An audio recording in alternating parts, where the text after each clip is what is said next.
Bam! Oh no, wait, not yet. Oh no. Wait, forget it. Okay, you're going back.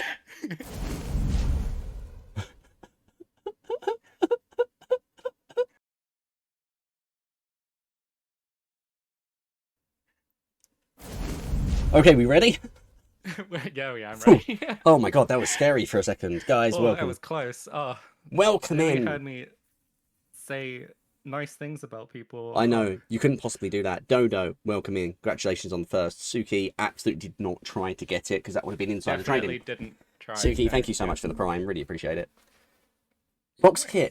Foxkit97, good afternoon. Great to have you. Now, you're catching us for a little bit of a strange one today, guys. Yes, Inex, that is celebrity guest star, twitch.tv/Sukiyami. Say hi, Yeah. Suki. It's you, it's Hi, you, it's Suki. you. Guys, today we are doing a little bit of a strange one.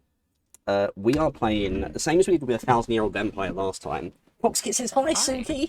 Foxkit, by the way, if you don't know Foxkit, they raided us a few weeks back, a couple of weeks back when we were playing Repo or something like that.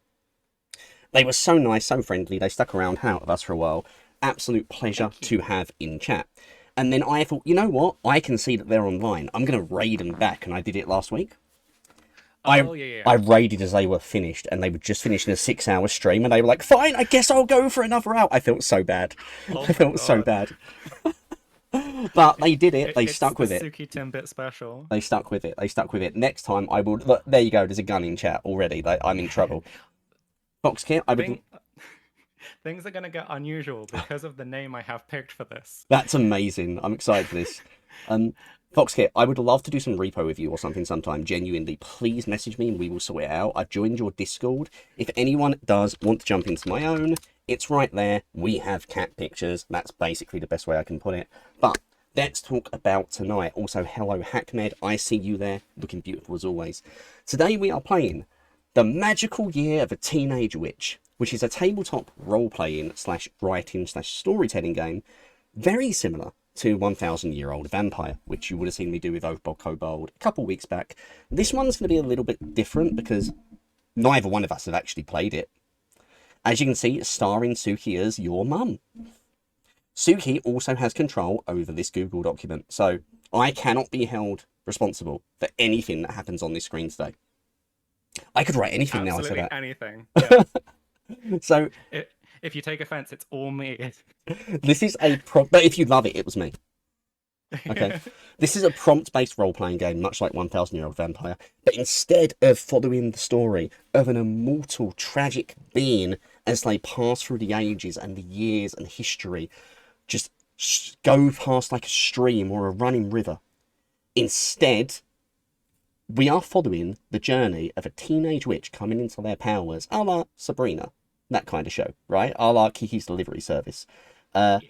and, you know, they're going to be moving away from home. They're going to be taking on new experiences, expanding their repertoire of spells, meeting new people, getting their first season on Netflix, which probably doesn't get renewed because why the hell do you keep doing that, Netflix?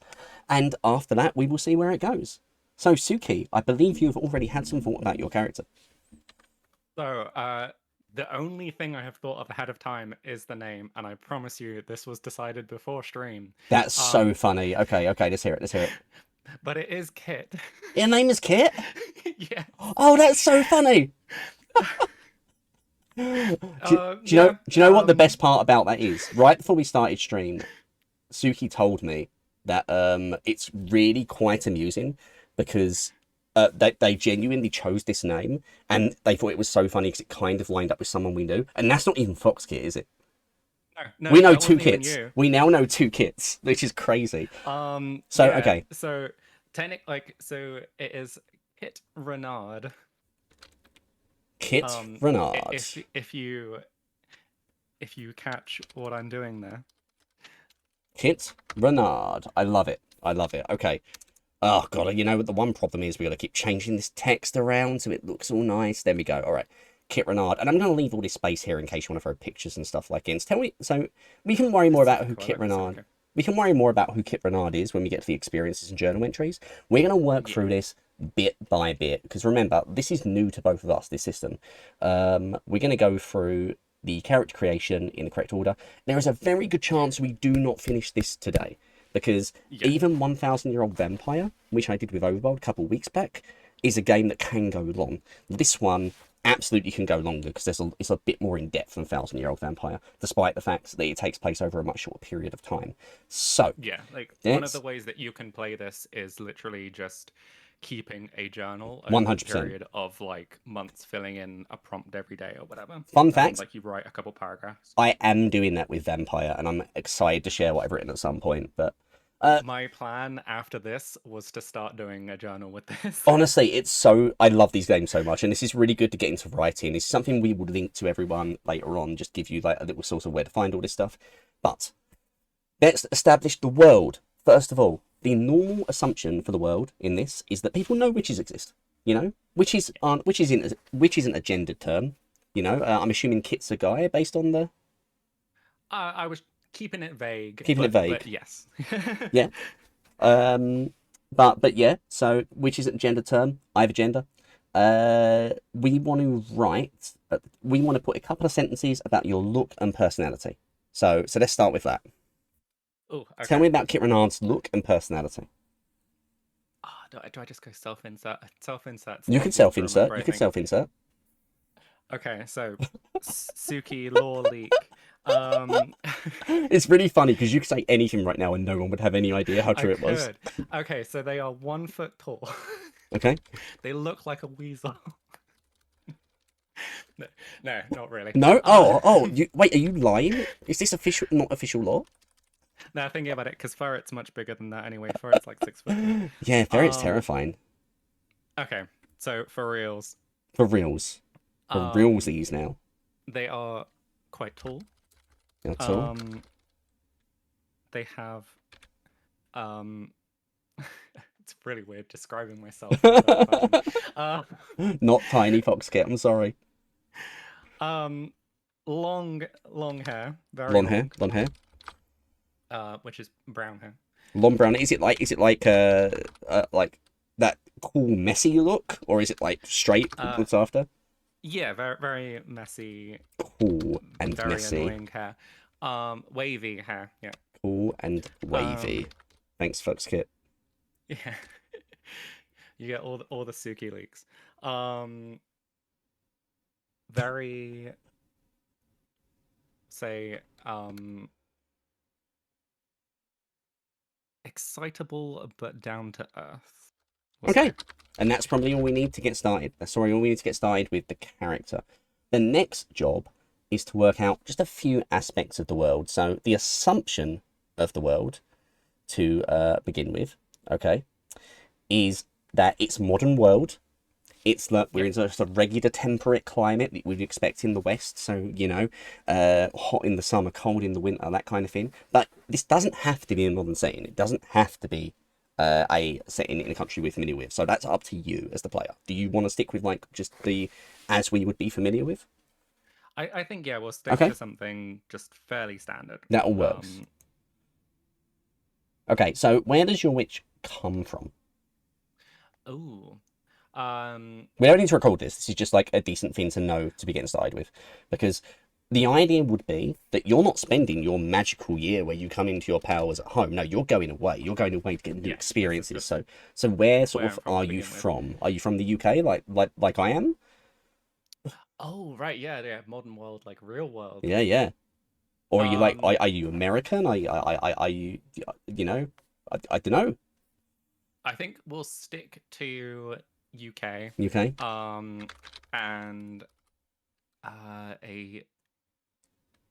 think small town. That's what I'm used to. So we'll stick with small town. In a small town. Coastal town. Small coastal town. Nice. Yeah. I sent some water memories. And ooh, what's their life before being a witch? I mean, how old are you? I suppose that's a good question because you could be anywhere from like 13 to 18. Like, I'm assuming like this is generally like a coming of age kind of thing. I think so, yeah. I think like 16, 17, 18 is probably We'll more go appropriate. somewhere in that sort of range, yeah. Because it also allows us to get funnier with it, whereas there are going to be some prompts and things where if we try to be funny with it and they're younger, it's just not going to be as funny. Yeah, we'll go with they are just about adult. Sure, sure. We'll say that 18. Like somewhere in that, right? Yeah. We can do a little bit more Not stuff. 128. Yeah, not 128. And is leaving town to embark on their year away. There we go. Yes. Okay, so with all that done, we are now, I think, honestly, that is fine as our starter memory. Yeah. Like, because we have to add one memory. Now, let's talk about memories. The way memories work in this game, memories are the things that become your powers, which become your spellbook entries. There's a whole snowball effect, which we'll get into as we go. And they are based on the different elements, as they would be for any good witch. Fire memories embody passion, motivation, confrontation. Water memories encompass compassion, expression, generosity. If it's growth, stability, and wisdom, it's an earth memory. If it's curiosity, openness, or intuition, it's probably an air memory. Light memories show innocence, discovery, and empathy, and mystery, creativity, and introspection are not about fire, they're about dark. We're very prepared here. Anyway. I didn't even catch that before. So, with that said, I would probably say the most obvious one to throw this into, because of the whole coming of age, moving away from home, would be air for your first experience. But, no, not air, not air, light, but I would leave that to you. Light. Air works if I because like if you're moving away somewhere else and trying something different. Away out of curiosity. Mm-hmm.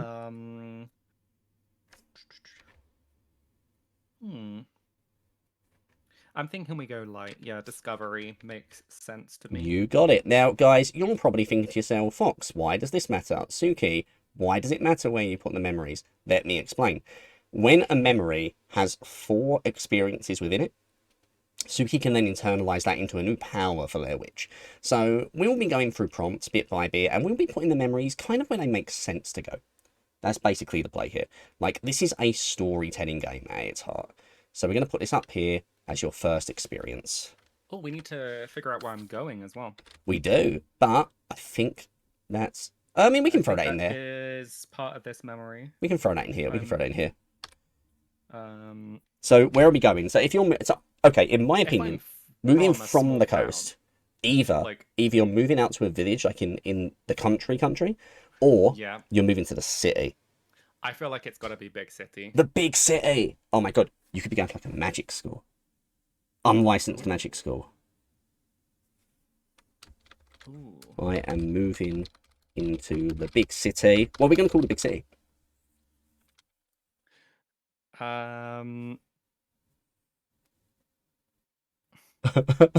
This is the hard part now. City names in chat, quick. City names in chat. Yeah, quick. Yeah, I'm very open to people who have name ideas because that's why I'm going to struggle. Okay, what's something that's really on the nose?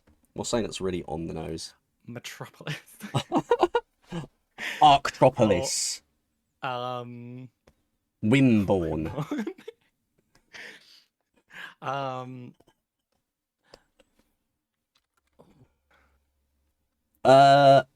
Magitropolis. Oh, wait, Paltia. Palicia, that's kind of fun. I assume that's how you say that. Anyway, it looks about right. Almost looks a bit European as well. Yeah, that works. That's the kind of thing that I have in my head. I'm totally not just imagining. Do you want to delivery service? Do you want to say that we're going like abroad as well, but like to just undefined European country? Undefined. Because then we can play with that later. Big city, yeah. Okay, to the big city of Balicia. If we just go, that it's not the real world. You got it. You got it. It's not the real world. It's not the real world. It's based loosely on the real world. Vaguely European country. From not England, in a small coastal town. From totally not England. From legally the stinks. England. Okay, good. Thank you guys so much. England with an I. Oh, that's a good idea. Hold on. England. There we go. England. Right, okay, and we're now moving to Palatia, and it's going to be... I meant at the beginning, but that works too. England. Why not both? England. Oh my god, we are making a whole fancy world here just by changing letters around. I'm into it. Yeah, this is how you do it, right? The most original thing in this whole world is how you make Middle Earth. That's literally what happened in Warhammer, right? Oh yeah, I suppose. Yeah. Warhammer Fantasy is the funniest thing. They basically just like took every trope of every country they could find and then added in some orcs and things. It was very amusing.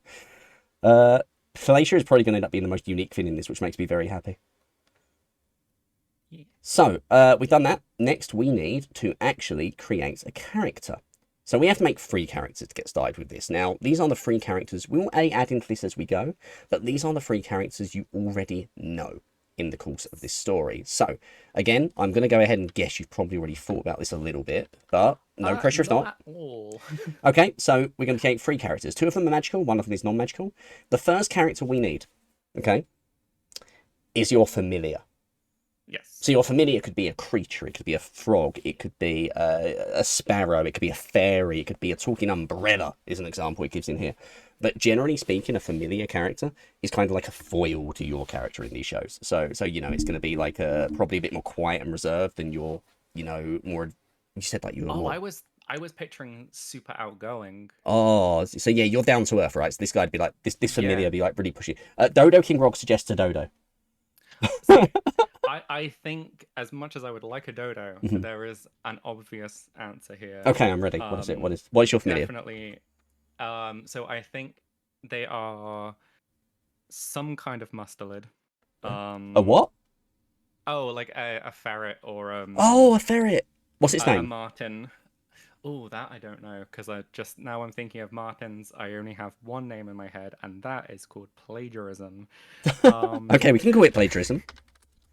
um, Do you want to call it plagiarism? probably not. Plagiarism, the pine marten. Um, hmm. So, just for chat's understanding, characters, locations, skills, resources, powers, all of these things we're currently working on creating, which we do before the start of the game. This is always the slowest part of a game like this, getting originally the start done, the original character created. These characters will be used in prompts, will be revisited later, we'll be adding more characters. What we're essentially doing is tracking this story together as we go through this. Hmm. What about like Binks? Something like Binks. suitably petty that like you could tell just mortal characters. No, that's just the ferret that follows me around. That's Binks. I like Binks. Binks. Binks. A ferret. Does he speak? I'm assuming. Yeah. Oh A yeah, he's talking ferret who is my familiar. Very adventurous and outgoing and gets you into trouble, I'm assuming. yeah. Right, that's one of our 3 characters. Next, we need a mentor style character. So this is not probably someone who's going to be with you because, you know, you left them to go on the trip, right? But this next character is going to be the one that, you know, might have been teaching you up to this point. Might have been the one who sends you on your trip. Maybe you still correspond with them, I would imagine. Maybe they come visit occasionally. But this is the person who's kind of taught you up till now. Yeah. So we're talking about a wise figure of some sort, whether they're a teacher, a parent, just... So I think if we're going for big city, then this is probably someone from like a talent scout kind of thing, right? Like Oh, they are from some sort of organization, agency, whatever you want to call it. They go out looking for people with magical potential. oh, so like maybe so are we saying like you attend like an academy or something here and like they came and found you in your town and were like you're a wizard Suki, that kind of thing? Um, yeah, yeah, Okay, I guess okay. something like that. Okay, so what we need is a really magical name. We need like a very pretentious magical name, right?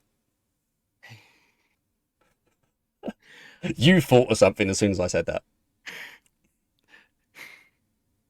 I did, but it doesn't work at all. I could hear it. It was me being like, okay, time for a name insert for someone we know. Uh, Okay, okay, okay. Someone we know. Grogoramus. um, I love the name how can inserts. I just not just say Fox? Um, Oh, oh. Oh, what? Me? Oh my God, I could be like your wise figure. Yeah, I like the plan was Oh, essentially that I was thinking, that's so that's a good good. name. Okay, Yeah, Foxkit. screw all my plans. That. Uh, Fox, just so you're aware, Foxkit, you're not allowed to leave the stream now. We're gonna need you. yeah. Hawthorne Night. Tell me about Hawthorne Nightingale then, Suki.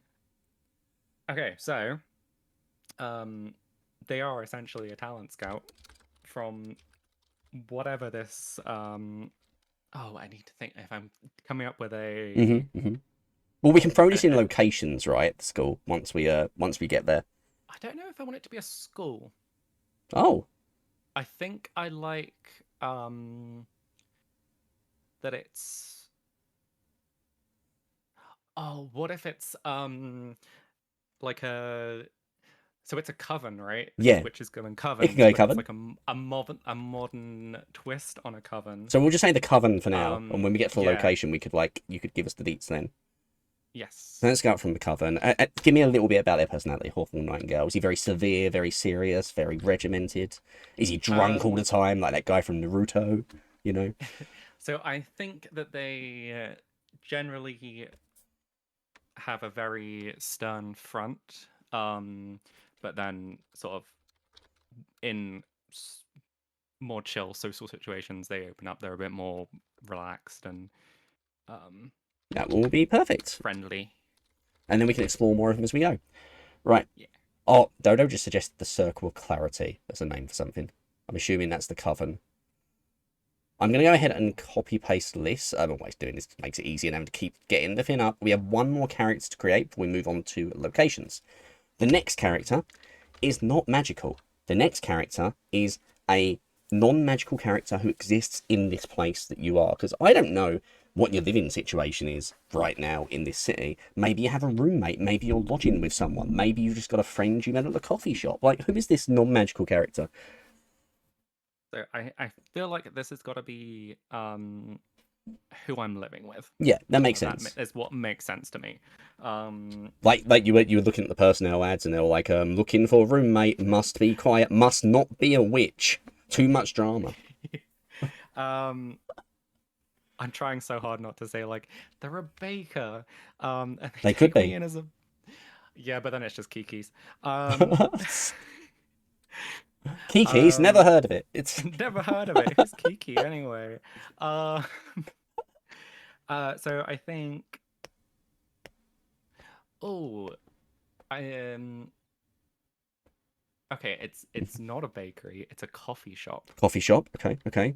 Yeah, they run a coffee shop, and they have taken me in. Um, I'm lodging with them and working there I've forgotten our name already. on the side. What's our name? Kit. Oh, I don't think we gave him a name. It was Kit. It was Kit. Oh yeah, my name, yeah, I was Kit. taking in Kit, and he works on the side to pay lodging. Okay, cool. Yeah, What's the name? we're in a world where you can do that. Yeah, that's just how it works. Yeah. This is still not late stage capitalism levels. Yeah. Oh, what's a normal person name? Normal. That's really difficult. I've never met a normal person in my life. I've never met any normal people. Yeah. What about like just James? No, for reasons. Okay. Okay. Jonathan. Jonathan works. I do notice all of our characters. Did we maybe want a female character? I was just about to say the somewhere? same thing. Yeah. Joan. Joan. Yeah, Joan. Joan. Works. Proprietor of coffee shop. And what's she like? What's Joan like? I think we just go very stereotypical, like very bubbly, very friendly, knows the business very well. Knows her business. Would you say she's kind of nosy? Like way too into everyone else's business? Ooh, yeah, yeah. So they're very friendly, but also very into everyone else's Very gossipy. business at the same time. Yeah, the gossip monger of the Amazing. local area. Of Palatia. Of this sector of Palatia. All right. let's move on to locations. So much like before, we're looking for 3 locations, and we'll just quickly get the rules for those to make sure we are adding them correctly. One of the locations is not called Binks, don't worry, that's just copy paste. So we're looking for 3 locations. They can be as small and specific as, like, say, your room or a back alley, just places that are important to you for whatever reason. It could be something like the local park. It could be Egypt, but that's probably not appropriate here. Yeah, I've just right? seen that. Basically, what we're looking for is looking for 3 locations that, you know, you would be spending time in, learning in. Just the coffee shop, for instance, could be one. It's just that whatever importance Yeah. they have to you is up to you. Just double So you mentioned the checking. coven, for instance. If the coven is based somewhere, this would be a good time to throw it out. Yeah. Should be within a day's trip. So the You're all good, you're place good? that I live is not really. No, because we can't really make Um, use of it in the prompts. yeah, this is Like I what was I'm saying. thinking. I was like, oh, do we want I forgot what we called it now. I have Palia in my head, and that's not right. That's a game. Was it Palatia? Palatia. Yeah, so like that wouldn't be it. Probably not, So because it's the obviously, whole city we're in. It could be, but I feel like getting more specific would be better. yeah, that was what I was double checking. Is like, oh, does that need to be one of the places? But So, no. first thing I'm thinking of is your coven. Is it based Yeah, we've somewhere in got the the city? Coven would be one of them. That's. I feel like if witches are well known in this world, Hmm. then Rare, but, you know, not hated necessarily. oh, rare, you're right. Not necessarily hated, though. People know they exist, but, you know. A jade they know, but a rare known to use magic for good. So it probably wouldn't be. Um. Cinderswold Haunt. Ooh, That's a cool name. Dodo's just thrown in the chat. it is. Makes me think of, like, an old Do I park or something like If we're that. going Cinder's world, then do I want to be a fire witch? Ooh. Well, we'll Maybe develop we that should as think we go, right? confusional. We develop that as we go. Yes. Yeah, I'm thinking like that would be a fire witch kind of place. The Crimson Sanctum. I do like sanctum though, just Sanctum's good. as a word. Sanctum's good. The something sanctum. Sanctum of Sages? Sage's sanctum. The Sages Sanctum? Just go full Marvel Comics. Everyone has a The Sages Sanctum? alliterative name. So the Sages Sanctum, where is the Sages Sanctum? Tell me about it. Just a little bit. My initial thought was that it is the like center of the city, but I don't think that works. Oh, it could do. It absolutely could do. Like I think if witches are rare, then it doesn't make sense. Okay, I just thought for, of something like, potentially dumb. What if the Sages Sanctum is the name of like the club, right? And they literally just rent a room for like village meetings, effectively, on the top floor of a library every week. oh, like a group club. Like a I had club. in my head like a nightclub. Oh, that would be Like cool too. whatever it is, yeah. Like if we're going like modern day, A like we just go nightclub. Buffy with it.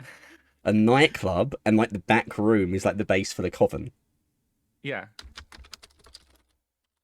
I mean, it's weird, but why not? 100%. Do you consider yourself much of a clubber, Suki? No, not Me at either. all. Me either. So this is gonna be like this is gonna be the I've most. been like twice. This is gonna be the most non-actual clubbing representation of a club anyone has ever heard of, and I'm so excited for it because I also have no idea. I mean, I have been to 2 wildly different clubs. One Oh that my was god. like basically just like a bar, and then one that's like a full-on like what you see in the movies, like nightclub. Douche, Yeah. kind of a. Yeah. Okay. So we've got like the first one. Ideally, we kind of want a name for the actual coven as well. But the Sages Yeah. just works potentially if like a speakeasy, says Foxkit. I don't know what that is, but I've heard the term. It's similar sort of thing, I think. Similar sort of thing to a nightclub. I think so. See, I need to go Halloween. and do more social things like this. I'm 36 and I've been to a nightclub like you. I've been to a nightclub twice, and I Yeah, it looks hated like both yeah, experiences. an underground bar. A hidden or Um, secretive bar, says Foxkit. I like that more than a nightclub, A honestly. speakeasy, a speakeasy. Let's do it. Let's do it. Um, And the they back are rooms are the basis for the coven. illegal because it was during Prohibition era. Super illegal, as they still don't Like have a license. a little hidden bar. In this version, in the modern version, they just don't have a license because the leader Yeah, of the coven just doesn't really care about the business and hasn't paid. So occasionally the tax man comes around. Okay. So we'll leave it there for now. We can work out for names for the coven as we go because yeah, something might come up that just works really well, right? In the meantime, let's move to the next part. I would probably suggest a coffee shop be one of your yeah, locations. yeah. Coffee shop was my next thing. What's the I coffee think shop that called? has to be a place. Ooh. Um. Oh, can I get a good pun name? I do like a good pun. Let's go. Pun coffee shop names. Hmm. I'm just waiting for the laugh at the start. Oh, that's a good one there. Maybe like Humor. the name is something where Joan doesn't know it's a pun. Oh, yeah. Like so Joan doesn't know why people laugh at it. They think it's a really good name and it means a lot to them. And you have to keep trying to like just stopping Joan from realizing that they've made a big joke. I do like Java the Hutt, but it only works in a world with Star Wars. That's true. Um, As well could have Star Wars. it could. Um, hmm.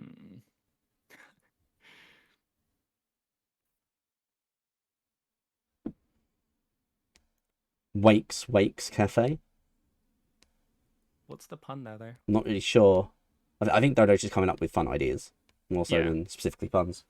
Wakey Cafe. Oh, wakey wakey. Hmm. I do like poor decisions as a name. Deja Brew. Oh, That's so good. Deja Brew is so good. I do love Deja Brew. Should we take it? Oh, can I I need to double get. check? I'm going to have to get Foxkit on here one day as well, aren't I? Foxkit is fire with the names Apparently, right now. yeah. Hallowed Ground, Forest says Java, Dodo. I The do Forest like. Java is very good. Cup and away. Cup and away. So many of them, like, are great puns, but also could be misinterpreted. Deja Brew, yeah, I've heard that. It's the punchline to a joke. It's like I can't remember the joke, but I have well, I work as a barista. We have Oh, to come up with coffee jokes. Or the technically, I'm a more, cook, but more hot Suki law being dropped right now. that's not new law though. Oh, That's in welcome my in. Twitch bio. Welcome in, by the way, um, Hexit. Welcome in, Hexit. Great to have you. I think Deja Brew is the one. I'm not coming up with anything better. That's all good. That's all good. The coffee shop. I work and live at. That's all we necessarily need for that right now. And then we can expand upon it as we go. One more. So this is going to be the tricky one because you don't really have a third obvious choice, right? So Yeah. something special to you in the city. Where is another place that I'd want to be? Can be magical or non-magical. We've got a magical location and a non-magical location. We can kind of so like far. cheat here a bit. We can think about the fact that we are going to need skills in a minute. So things you do that aren't necessarily magic, right? Like, so maybe you're an adept bird watcher. Maybe you do target archery on the weekend. So maybe one of those things could come into it. Yeah, it does need to be a non-magical location as well. I've just reread. Does it? Yeah, two non-magical, one magical. So Nice. our Okay. magical one is the sanctum. So I think Foxkit mentions a park for your ferret to run around as an option. I was thinking a park, like a nature park kind of thing. Uh, Central Palatia Nature Park. yeah. Yeah, like big cities do tend to have Yeah, think like Stanley Park in big Vancouver and so on. Oh, Aldosa outdoors Gardens. gardens. That's I a cool like it. name. That's a cool name. Oh, if it's gardens, then we go like maybe it is botanical gardens rather than um like a nature park. That sounds perfect. And then we will move straight on to skills. So we're looking for 3 skills that need to be non-magical. Things that the examples it gives here, for example, are dancing, gardening, boldness, calming, and friendly with squirrels. So I think you've got a fair bit of lenience for what you want to do here. Yeah, and I definitely didn't somehow misread something as breathing. Um, Breathing is a I skill I don't don't. know. I literally have an asthma pump. I don't have skill in breathing. um. Okay, so And again, we'll be adding to these, moving these around as we go. What if you're friendly with squirrels, but your ferret hates them? That doesn't necessarily need to be a skill, but that's now lore that I like. that is fun. Like ferrets do hunt rodents, You're like, so every time you see like another creature, you're like, hey, little guy, but the ferret's wildly jealous. oh, I Beeps the mean, ferret. okay, so what if instead of friendly with squirrels, we can I be like less specific and just be Animal animals? handling. Friendly with animals. Yeah, animal handling. Classic D&D skill, right? That's yeah. Nice, nice, okay, that's one. Um ooh, what was my background? So I've come from a small coastal town. Oh, What fishing? is I'm thinking Or sailing. sailing is a good one. Sailing Yeah, or swimming sailing. both work here. Something like that. I think we'll go swimming. Swimming feels like it's got more immediate use. Swimming feels like it makes sense and is going to be Actually, more likely widely to come up, yeah. useful. Um, One more. So you got something that kind of like fits into your love for the nature park, something that kind of and like you're familiar. You've got something that fits into where you came from. Now remember, we can't have a skill that's about magic specifically. So any hobbies or anything like that you might have? ooh, I mean, I'm just looking at some of the other examples here. Swimming, fishing, and seeing through lies is what the example which yeah. uses. They've got as well.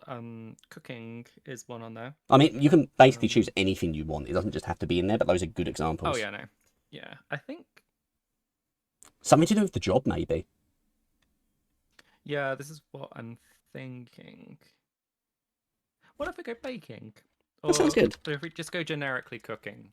Um, then Yeah, and it kind of that's works with probably the whole like alchemy more recipe thing too. applicable. That's kind of fun. Yeah. All right, all right. We're on to resources. So resources are again, these can be very vague in terms of size. Resources tend to be something you have access to that you might be able to use to fulfill prompts and things at some point. Some of the examples here are a full wallet, a hiking backpack, a magical charm of warding. I'm just going to have a look and see what the rules are for magical and non-magical on this before we go any further. 2 non-magical, 1 magical. 2 non-magical, 1 magical. And again, it doesn't really matter what these are. I know that in Thousand Year Old Vampire, one of the examples is a fleet of warships. It just basically has to make sense for your character. So Yeah, it looks like there's a lot of lenience in this. yeah, Like that's it the can way these be, games tend to they work. say something as tangible and specific as a handheld video game console to something as intangible as international fame. By the way, Um, Dodo says botanist for skills. I think that could be worth remembering for later when and if other yeah, skills come in. botany is That could be definitely really something I can interesting. see going into. Okay, If so it comes up somewhere. resources. Thinking about this at the moment, who taught you to cook? Maybe like there's some link to that. Ooh. Maybe like you've got like a set of something that you use in cooking. Maybe you like got a recipe book or something like from your mother or I something like like that. a recipe book. Yeah, because I am envisioning that I'm gonna be, um, like helping out by doing like baking stuff Yeah, at the coffee shop. and like where'd you get it Um, from? I guess like is it something you bought from home? Is it like yeah, I imagine I yeah brought it from home. Grew up in a household from that my home? I I was brought taught to bake in. to the city with me. Nice. Yeah. And we can think of like a dumb Um, name for the book later, just for funsies, if you like. But let's move on. yeah. Okay, okay. What else would I have? Um, Trying to think of something kind of intangible, and obviously we want one thing that's magical as well. Uh, what are my skills? I'm trying to just think of like minor magic items from Dungeons and Dragons that you could have ended up with. You know, like when you have those lists of magic items that are just really stupid, that basically don't accomplish anything, but you do Yeah. technically have them, and they're technically magic.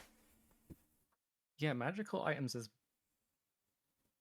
That's the trickier one, right? Because we haven't really got into powers yet. yeah. They have a charm of warding. What about like, okay, you've left home, but you still presumably have a good relationship with your family based on the way we've seen this so far. What if you have, okay, effectively a Essentially a message? phone.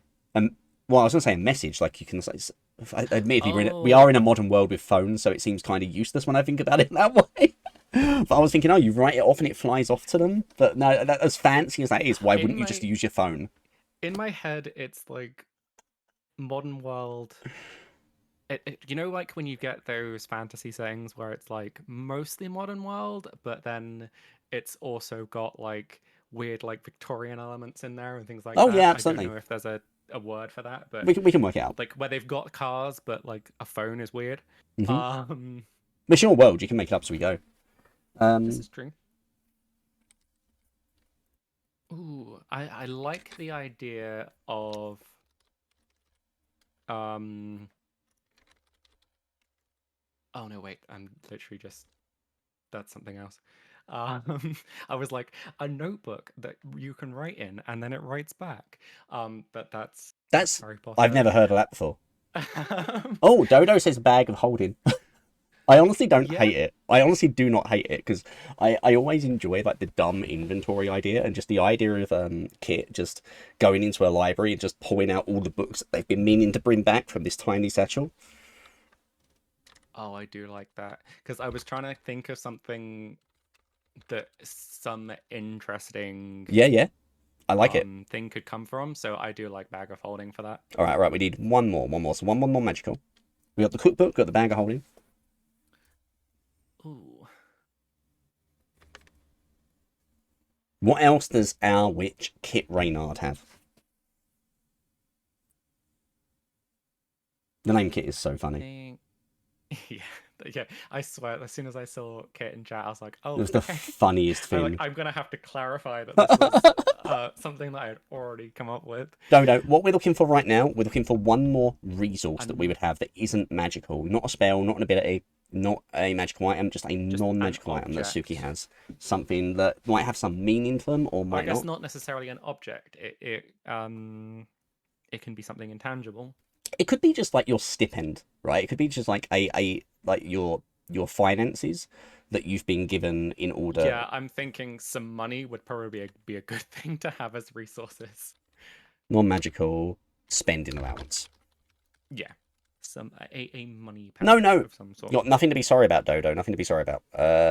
Oh yeah, no, it was not tiny and not poor. I mean, it doesn't say I'm not poor. I am having to work for board, Mhm. so And you know, I'm to be I'm not rich. every single one Clearly, of us feels tiny and poor in real world, so it's escapism. I, for one, feel yeah, tiny and poor. We're moving yeah, on to powers now. yes, So we need to make a new power. Now, there's three kinds of powers: abilities, which are like magical things you can do, like flying; ink spells, which are incantations or rituals that you'll cast, like making things grow by magic, but will require you actually casting them and doing stuff to make it happen; or recipes, which is like you can make potions, things like that, right? Now, yeah, their skills are always non-magical, powers are always magical. We are starting with one power. It can be an ability, spell, or recipe that you got the hand of after you started to practice magic. What kind of power do you imagine you starting with? Will give it a drawback, etc. This can be anything. Like we're still in the stage where we're not converting anything into this. This is just a power that you're starting with. yeah. So what? Now we do have a random rolling table. If you are a bit stuck for inspiration, we can roll and see what we get. I'm thinking that is anything immediately coming to mind? So my first thought, if you want to base it on the character and not roll, is that we should do Yeah. something in the recipes category, because you've clearly grown up with this love of baking. Your talent's been spotted as this person, as a Hawthorne has come to town, right? And this is the thing that you and your family have always done before you moved here, and here you are in a coffee shop. So I think that would be a good shout. Like there's some kind of potion or Something foodie. some concoction that you can make that you've already got the hand of. Ooh. I'm just taking a look at the power table myself. Yeah. And looking across the. What if Mm-hmm. um I can make food taste better? Like, it's such a um, weird low power, but what is Recipe. the Should we call it like a potion of taste tingling or something? I think I like it as not as a Okay, potion. okay. What Like whatever it is, you're kind of adding it like in the recipe. If it's a Yeah. recipe, you're adding it to whatever you make. Like you will I brew the think it's potion or whatever. I think it's a spell. Obviously not in the spell book, but Sure. obviously it's spells, incantations. It's yeah, making food taste better, which is Look at Foxkit's but thing, because Foxkit has like defined that in a way that I think is what you mean. yes, yeah. Just So it tastes like what the thing that is. that the user thinks taste good, so it doesn't necessarily Tastes the same for everyone. taste like so it doesn't necessarily isn't necessary for the consumer. That's interesting. I was trying to think of Oh, that's a cool drawback. That's a really cool what the drawback. drawback would be. Yeah. Oh, I like that actually. I only just got that. That's interesting. Yeah, so it's based on what you think tastes good, not necessarily the eater. Can cast I like that as spell. a drawback. That's really nice. Can cast spell with consumables that makes food taste like something the caster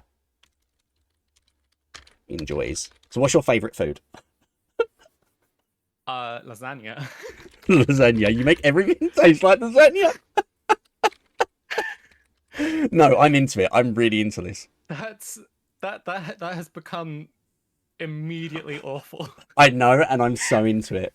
I'm so into it. But like, it's still magic.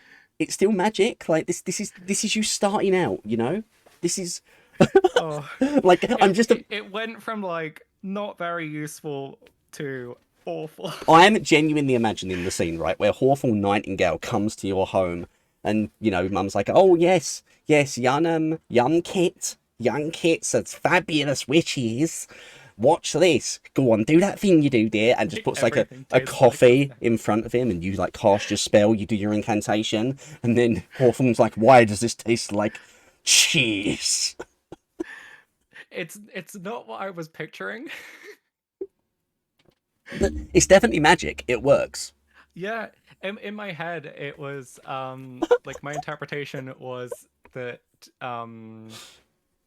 it tastes good to you but not necessarily to the person eating it. Do we like Rather this? than that Do we like this, or do you want to change it? It's your call.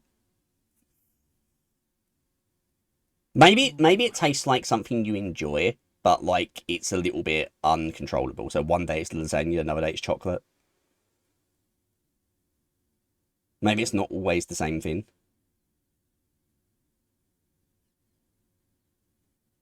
yeah,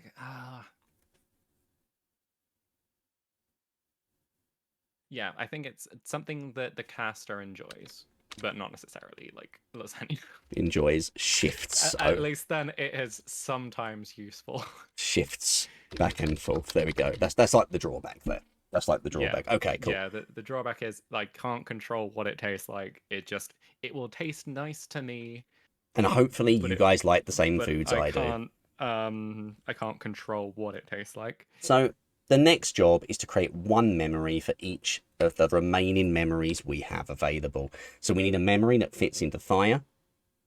We need a memory that fits into basically everything except light at this point. And we will make those based on the traits that you have created. The traits being everything we've just done. What you normally want to do with this, and it was the same with 1,000-Year-Old Vampire, is you want to put two traits together. So, for instance, you might put together animal handling and the park for locations, and then create a memory in one of those spots that it fits in, right? You might put together your spending allowance and swimming. Maybe like that's like something you found that reminds you of home. There's a pool in the city or something like that. And the idea is we need one for each. Once that's done, we are ready to start the game. That's right, guys. 1 hour in and we're almost ready to start the game. We're almost ready to start. Yeah. As I say, the character creation in this and 1,000-Year-Old Vampire are the longest parts, and then then we start going through the prompt list, so we can talk about the actual game. Yeah, it gets a little bit more. I always want to try that dinosaur dance. Right. So I feel like there has to be something for the familiar whose name I've already forgotten. Binks the familiar. Binks the ferret. Yes, there has to be something for meeting. Or have I known Binks for a long time and it's just a recent memory? I mean, Binks and animal handling would work together potentially. Or potentially, maybe Hawthorne gave you Binks if it was recent. So you could link just the characters straight up. Oh, maybe we don't get along yet. Or maybe he doesn't like you. Maybe he's like, what kind of excuse for a witch are you? I tried that spell you cast on the food. It was atrocious. Who voice acts Binks? What popular actor voice acts Binks? Chris Pratt. Chris Pratt. I was going to say Matt Berry. Oh, yeah, it's Matt Berry. Yeah. I am a perfectly normal ferret from Felicia. Father.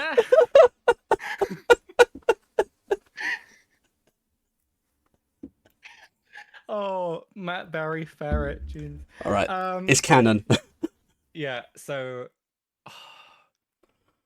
I'm thinking maybe we do make it be lasagna the spell. Oh my god, really? I'm thinking Binks doesn't like lasagna. Oh my god, he's like the opposite of Garfield. He's like the anti-Garfield. Is that stupid? Yeah, I mean, it is stupid. It is stupid. I like it. But you're also an apprentice witch. You know what? Maybe a big part of your first season's development is going to be learning to make it not taste like lasagna. Yeah. It's the sort of thing that would happen in a Ghibli movie, right? It's so stupid that it's a spell that makes everything taste like lasagna, and it's even more stupid that the ferret doesn't like lasagna. I know, I'm into it. I'm going to add that to Binks' character profile, because that's very important. Yeah. Does not like lasagna. Should we say that you got Binks from Hawthorne to keep you out of trouble? I think so. So in that case, maybe that's a fire memory if you guys don't get together at the moment. Because, it's not something you like, and it's confrontation, right? Yeah. Right now, you have this, unfriendly relationship. Water is compassion, expression, generosity. I think fire is the best. Growth is growth. Earth is growth, stability, wisdom. Air is curiosity, openness, intuition, and mystery, creativity, introspection. I would say fire was the best with the Binks we've described. Yeah, I think fire works the best. Hawthorne asked Binks to be my ward, for instance, and he has followed me since. He is meddlesome and irritating.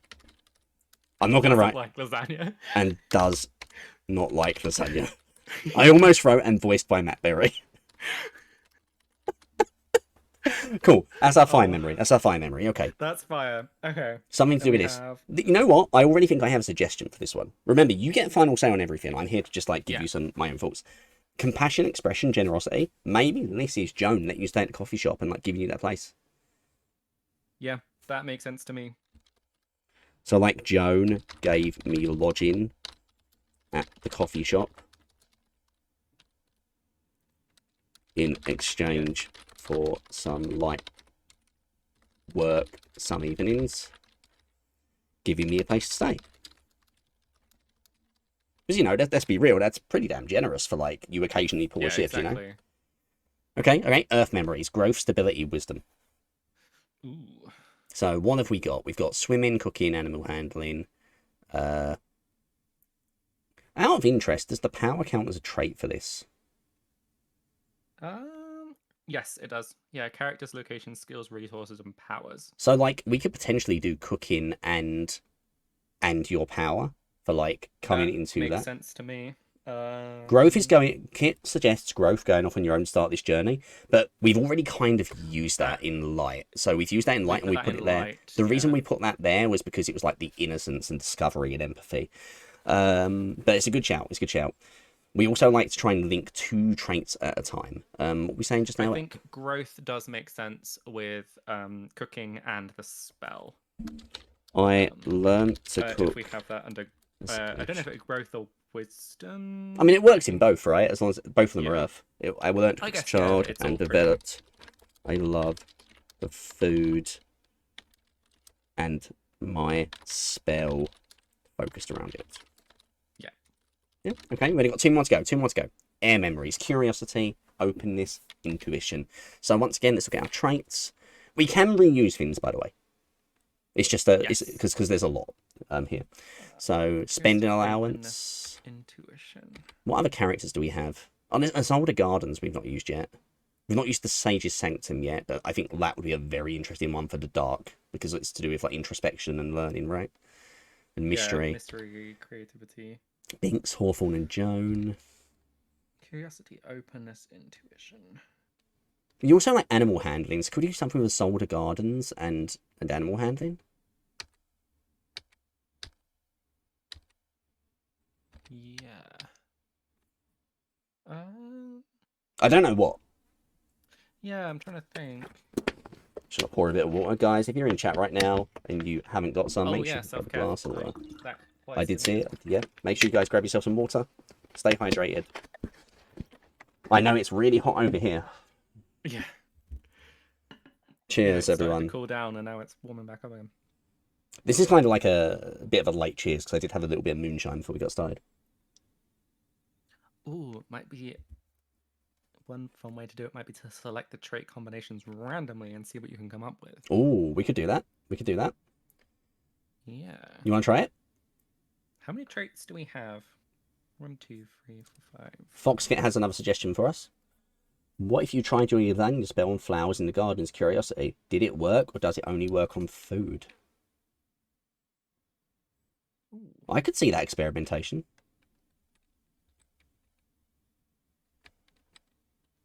Yeah, I guess seeing what counts as food. In curiosity and intuition, that could potentially work. Do you want that there? Yeah, I like that. I experimented with my spell in Solder Gardens. On the flowers. Did it work or didn't it? Ooh. Oh my god, you made Binks try it after you had cast the spell. Yes, and I am gonna actually roll to see if it worked or not. First roll of the so night. I'm rolling a d6. If it's an even number, it worked. You Odd got it. number, it didn't. Odd number, it's a 1. So it didn't work. It didn't work. It didn't work. So, okay, so that's interesting. We can develop what that means for the spell going forward. And finally, Dark. So I would absolutely suggest the Sage's Sanctum. Yeah. But how?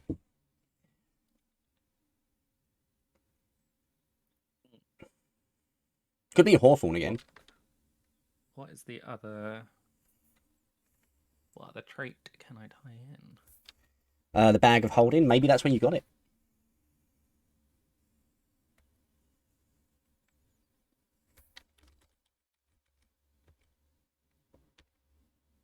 Bag of Holding. Yeah, makes sense.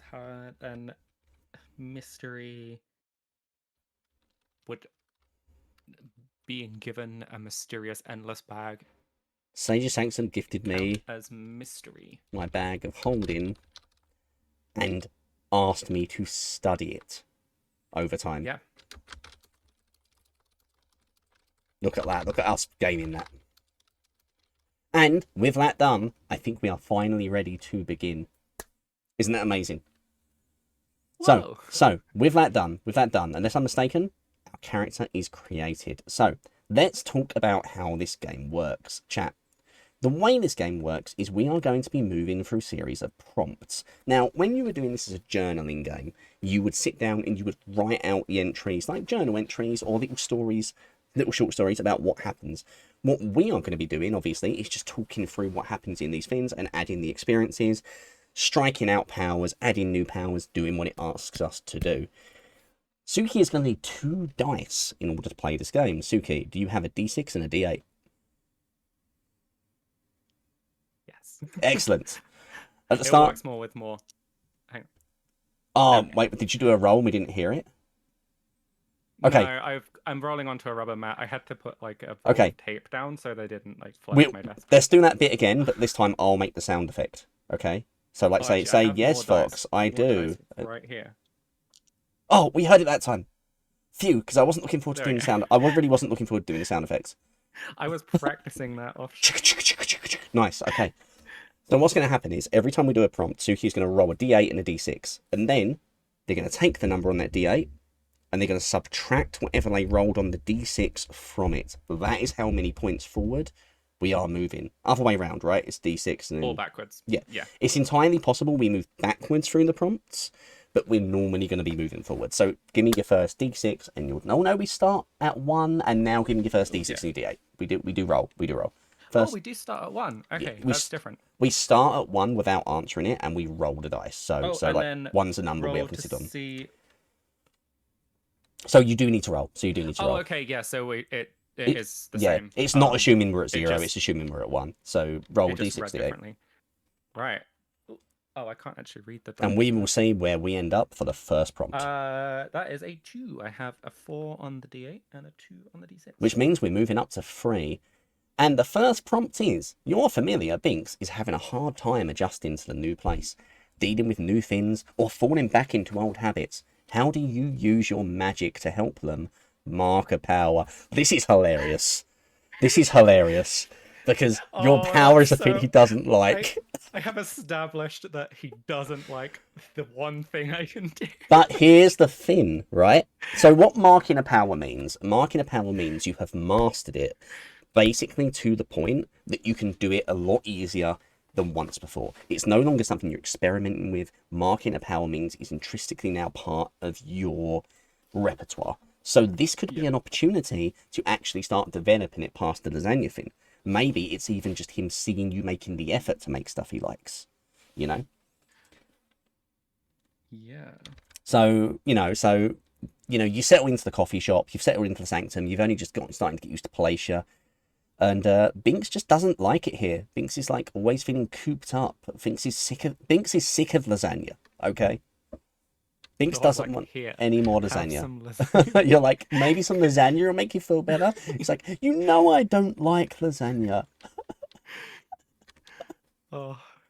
How do you use your magic to help Binks? We're going to mark power. So we can only mark 1 power. So we will mark this immediately. And I'm going to go ahead and use plus signs to show we've marked something. Because a marked power... a prompt slide as well, right? To record the prompt, or record the prompts we've been on. Yeah, we probably should, just to make sure we don't lose our spot. Yeah, so we'll just like mark as we go, so we know exactly just to, where like, we've been. write like a couple sentences just to. Honestly, I was just thinking, literally noting down the numbers that we've been on. Ah, fair, that works. Because remember, stuff's going to go in experiences as we go too, so that we'll get stuff that way. But yeah, this way we know we've been on 3 at least once. If we have to come back to 3, we know we can. Prank people to make Binks laugh, suggests Dodo. Ooh, Yeah, because he's kind of... prompt again? It was... I'll reread it. Your familiar is having a hard time adjusting to the new place, dealing with new things, or falling back into old habits. How do you use your magic to help them? Mark a power. So real quick, before we go any further, just so we can talk about how the game progresses. The idea behind the game is that we're going to be adding spellbook entries. We're currently in spring of the year. We cannot move into summer until Suki has marked 2 entries in their spellbook, which is more developed versions of their powers, more developed versions of their spells, which reflects their growth as a witch. You can take a marked power and turn it into a spellbook entry. but you also do not have to do that as soon as you get it. It's fine. So the point is, by marking this, unless I am mistaken, we immediately have something that you can use as one of your 2 entries if you wish to, which is very interesting.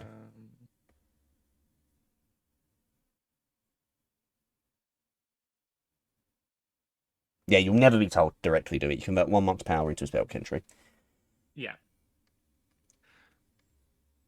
I do like pranking people. I was going between pranking people or if it's because they can be having trouble adjusting to the new place. So even though they don't like lasagna, the familiarity of it. Do you know what? I think this goes in water because you're being compassionate, and trying to make him feel better. Oh yeah, does this go in memories? I mean, so there is almost never a scenario in which a prompt will not result in an experience being added to memories. Like the way it normally works is you then just because then the idea is when you've internalized the memory all the way, that can be converted into a power potentially. So the more we add to any one area that makes sense, the closer you'll get to getting more powers, things like that. But I think this for me would be water because you're trying to make Binks feel better. I'm just looking to see if there's anything else. Empathy is also in light. So I would say empathy or water personally. I'm thinking water makes sense to me. Compassion. Yeah. I think it's more compassion than empathy. That sounds good. I begin to prank people with my spell because Binks is having a hard time. I feel like we should probably add in a detail here, by the way. Has this actually bridged the gap between you all, or is it just like baby steps? I don't think that it's worked completely. I think Binks appreciates the effort, but still, like it's not solved the problem. And still despises me somewhat. I don't think they despise me.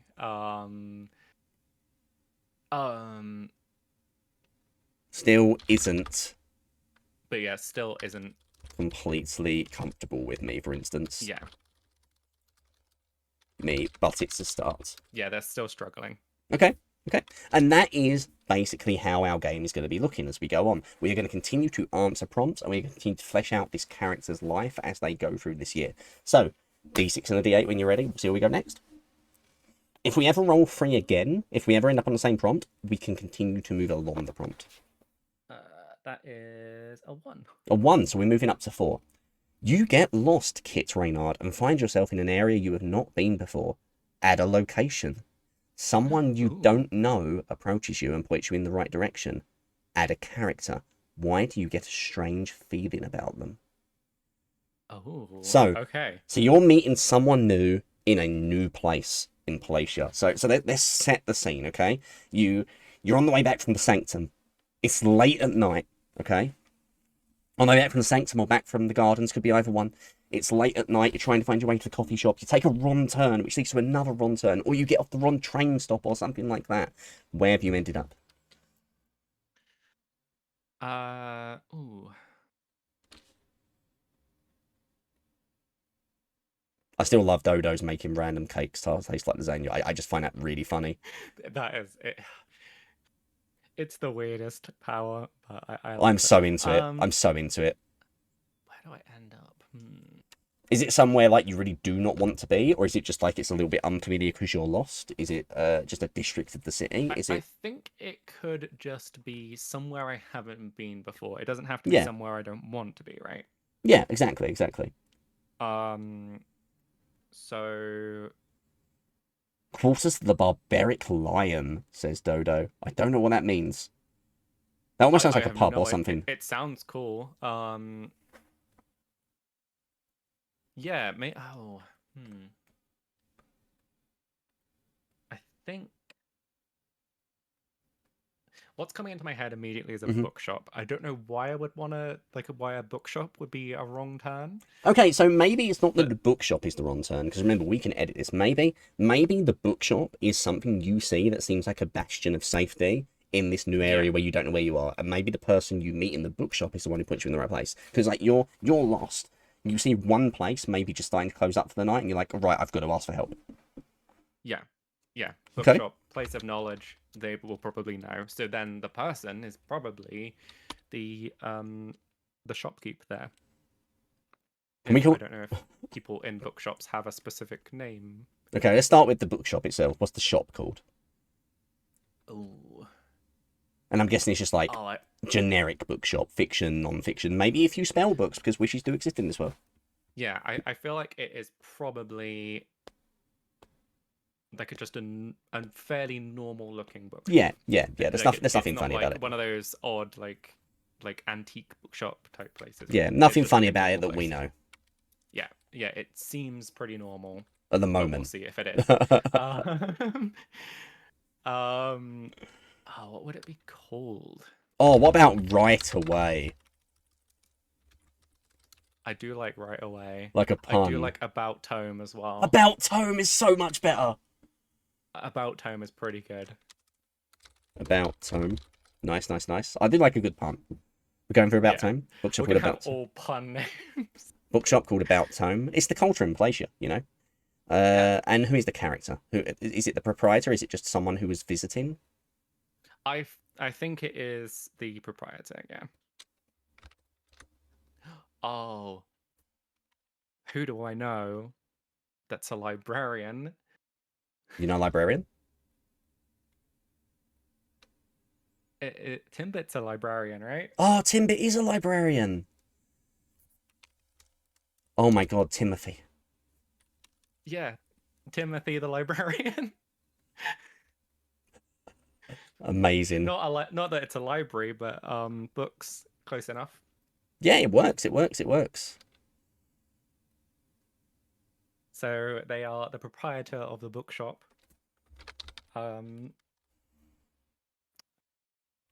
They seem friendly. Oh, why? What was it? Why do I? You get a strange feeling about them. I get a strange feeling. They seem friendly, but there's a but here. Yeah. Why have you got a strange feeling about Tim? What's strange about Tim? Maybe they already know where I want to go. Oh, before I tell them. But that's amazing. But when Kit is almost home, but they seem to know more than they're letting on, and we can add that to the memory. Yeah. That's really good. Because like that could go anywhere. There could be any number of reasons why. So I would put that in dark because of that. I would put it in dark because it's mystery, right? Yeah, mystery. Yeah. So I take a wrong turn and find About Tome. A kindly shopkeep. That's such a cool way to put it. A kindly shopkeep. I'm sorry. I like oldie language. A kindly shopkeep points me in the right direction. But on the way home, I realise, how did they know where I needed to go before I told them?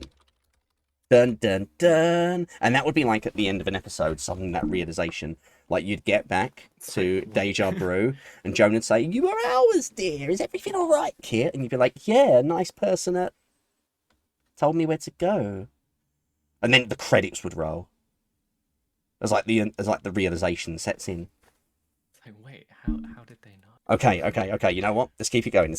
Give me a D6 and a D8. Exactly the face I would make Fox Kit at the end of the episode. Ooh, -4. So we're going all the way back to prompt number 1 where we started. So we will be going back sometimes, guys. Now, the important way this works is we can't ever go back past 1, and sprint encompasses prompts 1 to 20. If Suki ever puts 2 entries in their spellbook, we can no longer go backwards. We can only move forwards, which means we've removed the D6 from the equation altogether. We, for now, have gone back to prompt 1. A harbinger of Sprin is at your door, insisting witches are obligated to provide them room and board while they're in the area. How do you accommodate them? Add a magical character.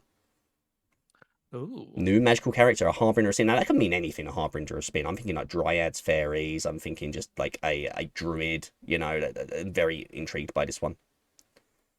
Yeah. This is gonna get messy, by the way, Harbinger with the of way I'm keeping all these Spring. characters. Yeah, I think we're gonna end up with a lot of characters. I It's think we're definitely gonna end up with happen. more characters I can than always we make I can typically always make do another slide. in Vampire.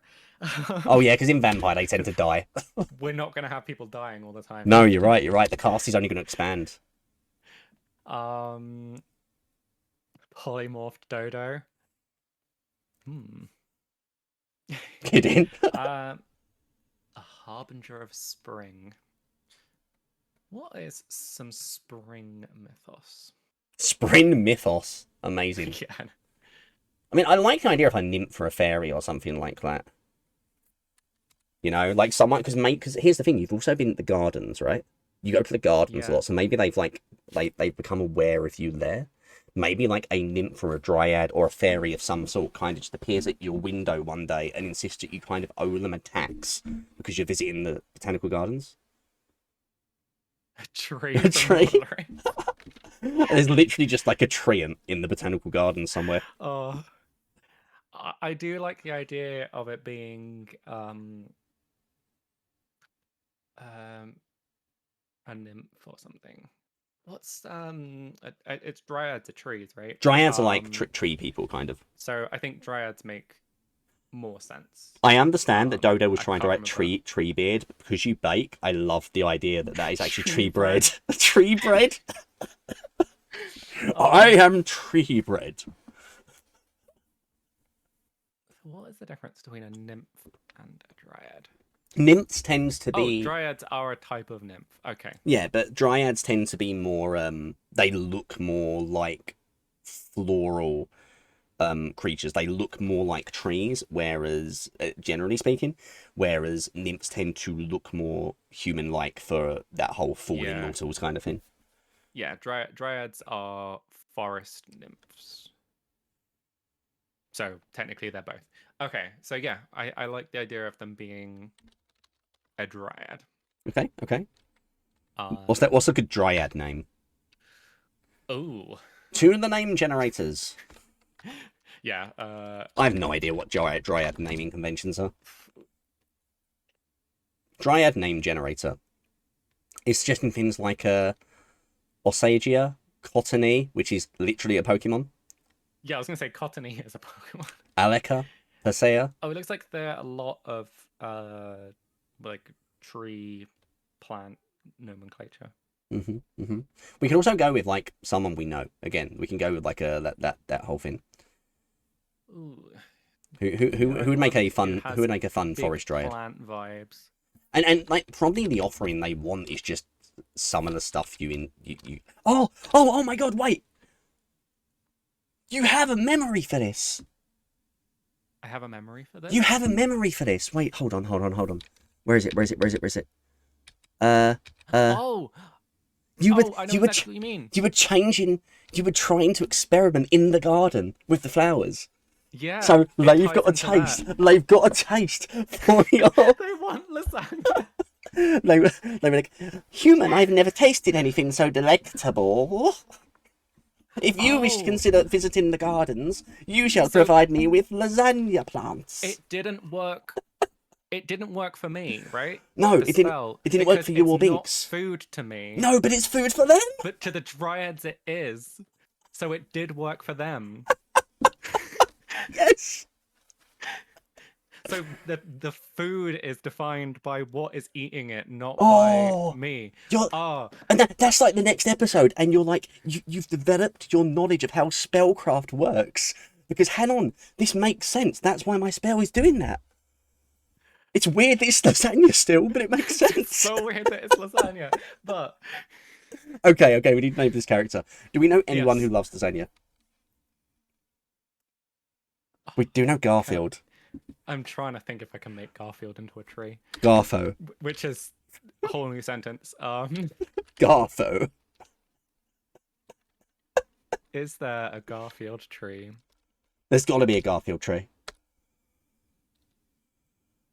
Is there some tree that is named after Garfield for some reason? This is the line I never thought I would hear in my life. I should really put in Wait, this prompt one. Oh, okay. I was going to say there is a lasagna tree, but that was in Garfield. Oh, amazing. Of course there was a lasagna tree in Garfield. Oh, isn't there a spaghetti tree? There could be. I Or think so.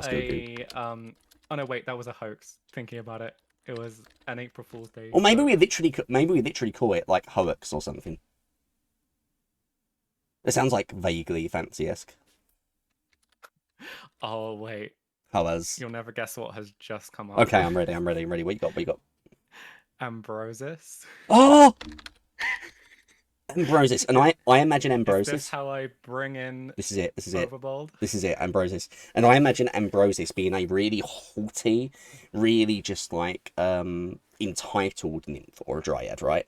And Yeah. they kind of normally just stay out of humans' way because humans are loud and messy and noisy, and why do they have to come to my gardens? But the moment they tasted that lasagna, they needed more. They got a hankering for lasagna. A dryad with a taste for lasagna.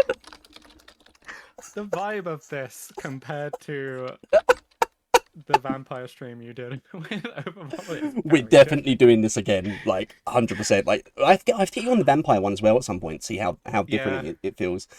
But yeah, so if I go back to the prompts real quick, that's the only thing we needed to add the character. But again, you add the experiences every time, so we will be adding this to the experiences when you met them. Growth, stability, wisdom. Ooh. That could kind of work because you're learning something about your spell. Earth. Yeah. Not to mention how weirdly that mirrors with Ambrosius. It ties in with Earth, especially then with it being... Comes to my door, demanding lasagna flowers. Giving me inspiration into my spell work. Yeah. Oh my god, that's amazing. More about how my spell works. Teaching me more about its inner workings. Nice. Okay. So dumb. I am so happy with this so far. This is perfect. I don't know what I wanted from this game, but this is it now. Give me a D6 and a D8, Suki. Let's go. Come on. There's no time to wait. It's the next episode. 3. 3. So we're going back to... we're back to something we've done. We're back to 4. Oh, this is the bookshop, right? This is back to 4, yeah. So give me a second before we do this. So what I am doing, I'm recording these here, as you can see, just so we can see what we've been to. I was just going to say, are we... If we ever go past 3 on the same one, then I think we move to the next one in general. Yes. There's an exception to that rule, which we can worry about later. So, number 4. You get lost and find yourself in an area you have not been in before. Add a location. No, wait. Literally just reading the first one again. Yeah, ignore that. We did this one. It's a good job this isn't live, because it means we can just like cut that part. Yeah, imagine if it was live. Sometime later. Cut out the mistakes. It's fine. Sometime later, you find yourself lost again near the same spot.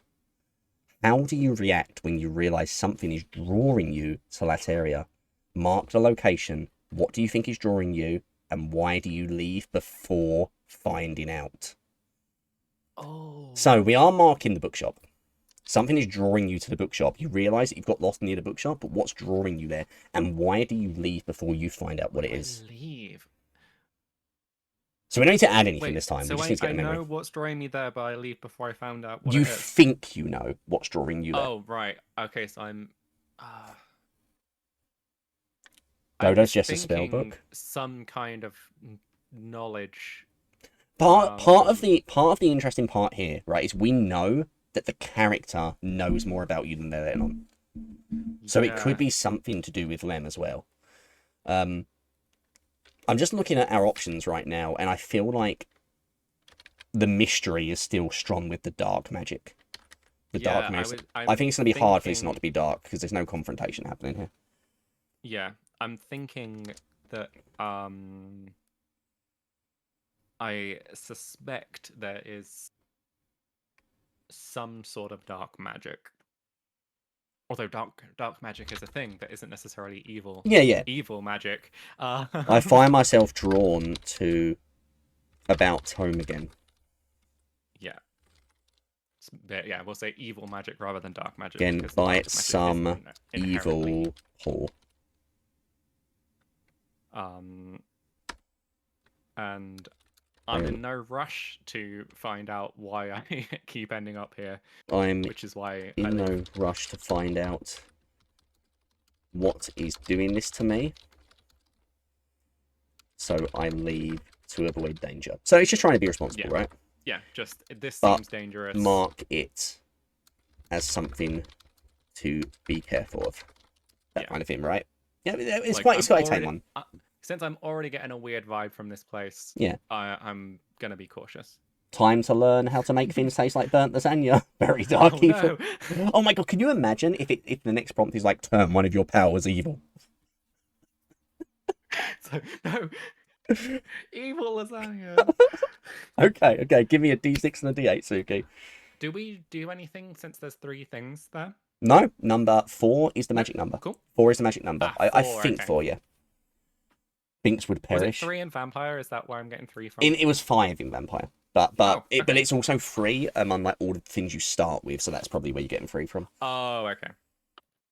What do we have? We have a 3. So we are moving up to prompt 7. A character takes you out to a restaurant to meet their friends. Oh, add 2 characters and a restaurant location. What dish do you order that's the best or worst you've ever had?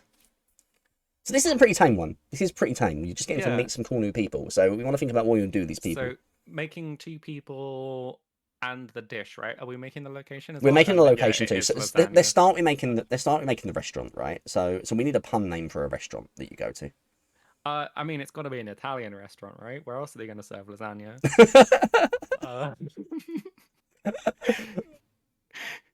Passed away.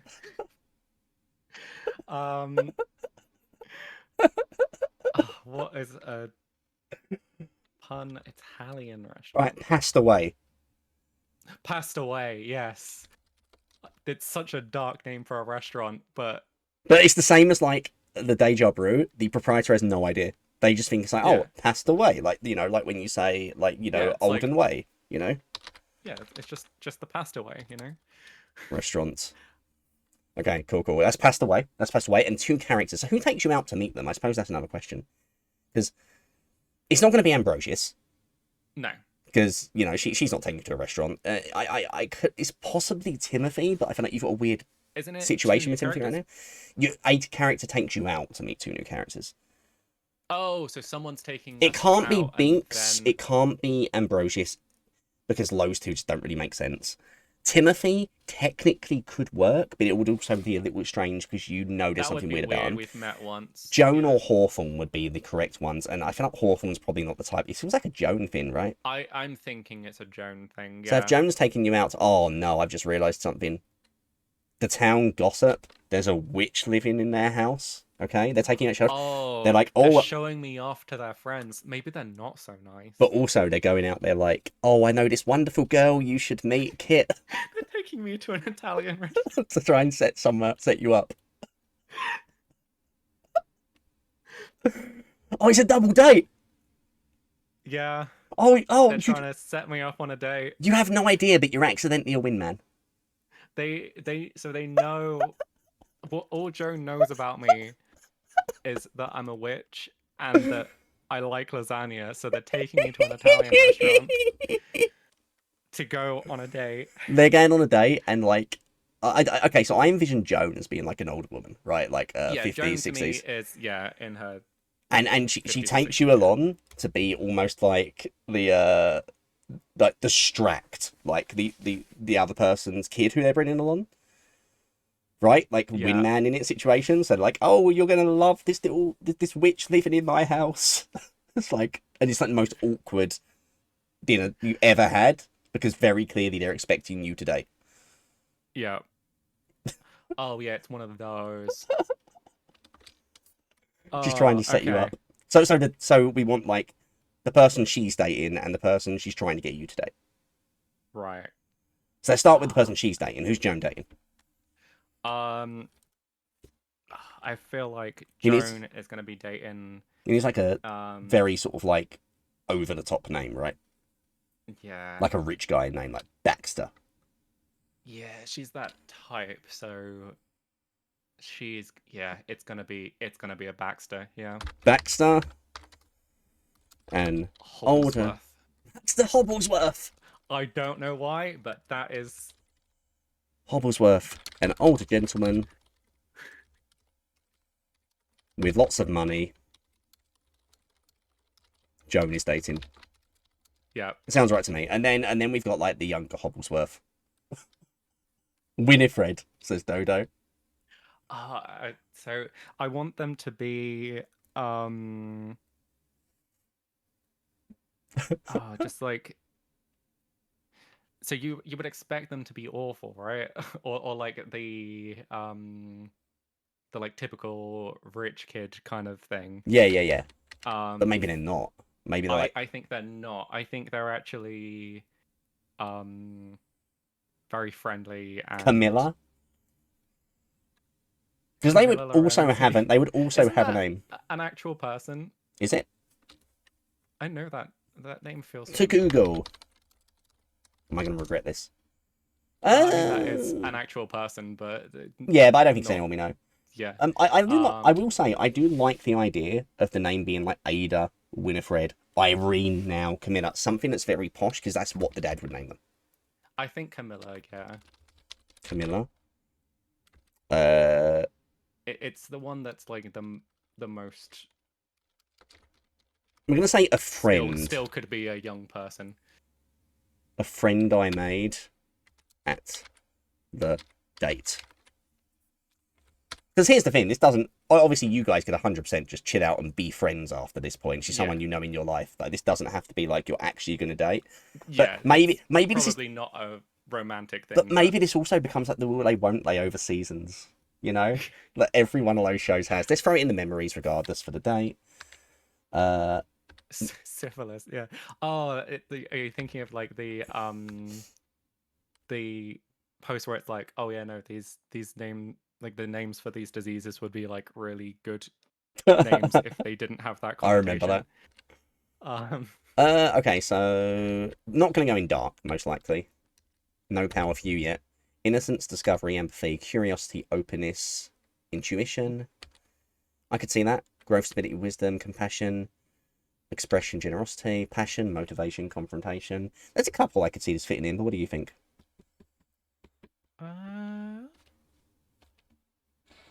I'm leading air, personally. I was thinking air. I'm thinking it probably comes under like curiosity, maybe. Joan takes me out to meet her friend, and it's clearly a setup for a date with his daughter. Yeah. We become friends and have things in common. Yeah. Nice and simple. Nice and simple. Okay, so now we have a friend in the picture. Nice. All right, give me a D6 and a D8. Let's go, Suki.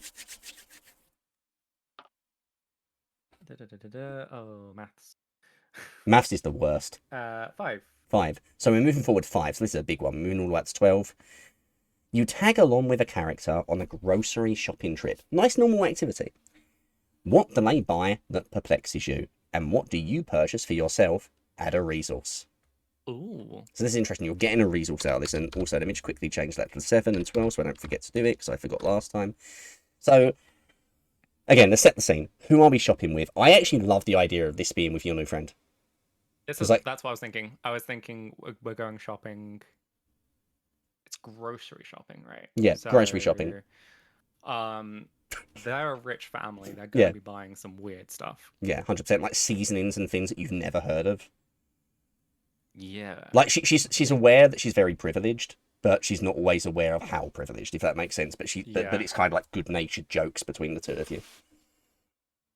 What do they buy? What does Camilla buy? What does Camilla buy that's just like, why are you buying that? That's crazy. But it could be something simple as like they're buying. I was gonna say, yeah. What if it's just something that's like, well, why would you even buy that? You could just make it. Yeah, like something like pre-shredded cheese and things like that. Yeah. Guilty, admittedly. Yeah, from time to time. But you find it really amusing. And what do you buy as well? That's it. You have to mark the character, by the way, so that's really cool. So we're actually getting some progress here on the character. No, sorry, I'm lying. We're not marking the character. That would in 11. Ignore me. But we do need to add a resource. So what do you buy while you're shopping? Because just because you're at grocery shopping doesn't mean you're only grocery shopping. You could 100% like slip into another shop, right? Yeah. So I think that Camilla buys um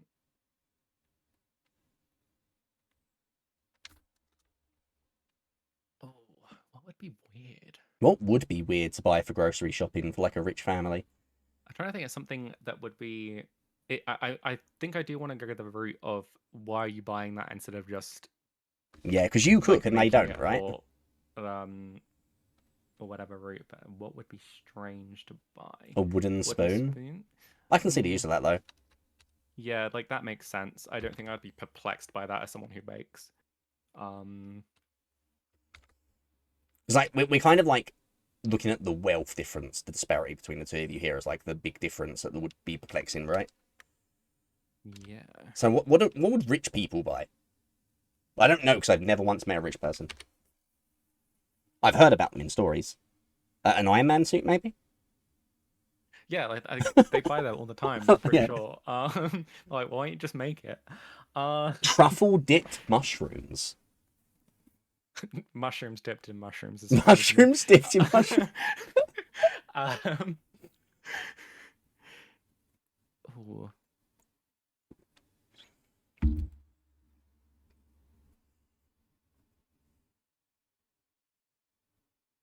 I think it's just something. What about it's literally just a cake thing? Because you literally bake, right? Yeah, What about because this doesn't necessarily need to perplex you in a way that makes sense. You could very much be, well, I've grown up in a household that's always baked. Why the hell would you make yeah. a I cake? think that they have bought a cake, and Okay, I'm like, well, why would you buy that? I would just it's make you a this cake. simple. Box Um. cake mix. Dodo says box cake mix. Ooh. I like that a lot actually because Box cake mix. Yeah, it's that like works.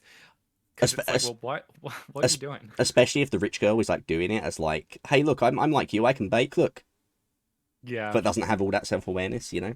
yeah. I think she does buy box Okay, cake mix. so what I do think that's you what it buy? is. What do you buy? I think I buy. As far as I'm aware, this has to be a non-magical resource. It doesn't say non-magical. It doesn't say it has to be non-magical. I'm assuming it should be. Yeah, it makes more sense. Um.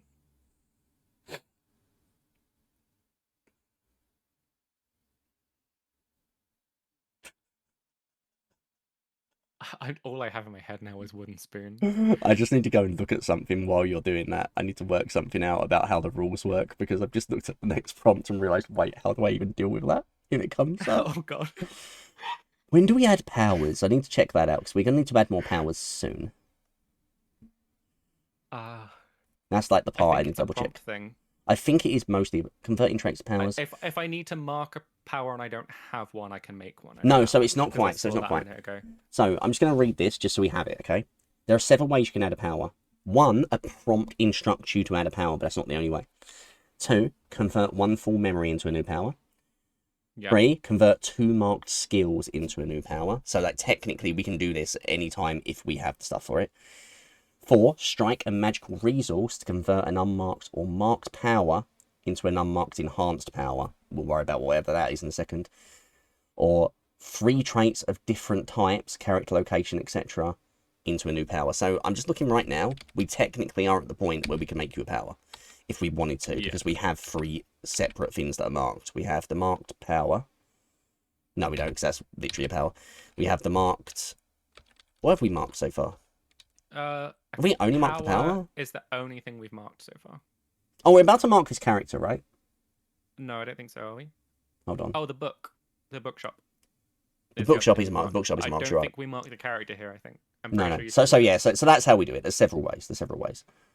Convert a character marked at least 3 times into an unmarked enhanced power. We'll worry about what those are as we go as well. Anyway, sorry. A little bit of diversion there. I just need to make sure I knew how that works. Yeah. So what are you buying? All I have in my head is wooden spoon. I think I buy a wooden spoon. I don't know in what way that is going to be useful to me, but we'll see. Wooden spoon to replace part of my set. Sure. Just give it a little bit of impact, you know? Yeah. Maybe like it got lost. Maybe Binks did something stupid and snapped it, you know? We got to throw this into memories, but let's work out where that's got to go into memories first. Um, So, fire, passion, motivation, confrontation, compassion, expression, generosity, growth, stability, wisdom, curiosity, openness, intuition, innocence, discovery, empathy, mystery, creativity, introspection. I wouldn't say dark again as much as it'd be called grab another power.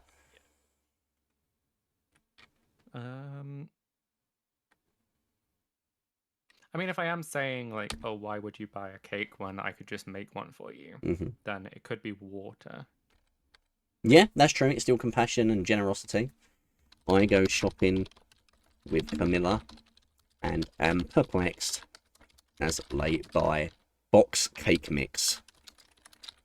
I'm so looking forward to seeing what you have to do with that. I offer to make them a cake instead. Yeah.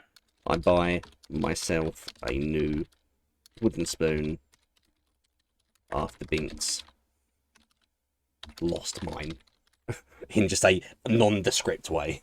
Okay, nice. All right, give me a D6 and D8. Please be a 0. This is like episode 5 now, right? -2. -2. So we are going back to 10, right? Yeah, we were on 12. Hey, overboard. Overbold, you have no idea. You have no idea what this has been happening here so far. I'm not going to give Overbold any context. We're just going to continue on and leave the references to be like, what the hell have you done while we've been gone? A magical creature is producing a magical resource that you gather in the spring. How do you locate them? Add a location where the creature is. What special technique do you use to gather it? Add a skill and a magical resource. Now, this is interesting because I think this has to be Ambrosius. It has to be Ambrosius. It has to be Ambrosius, right?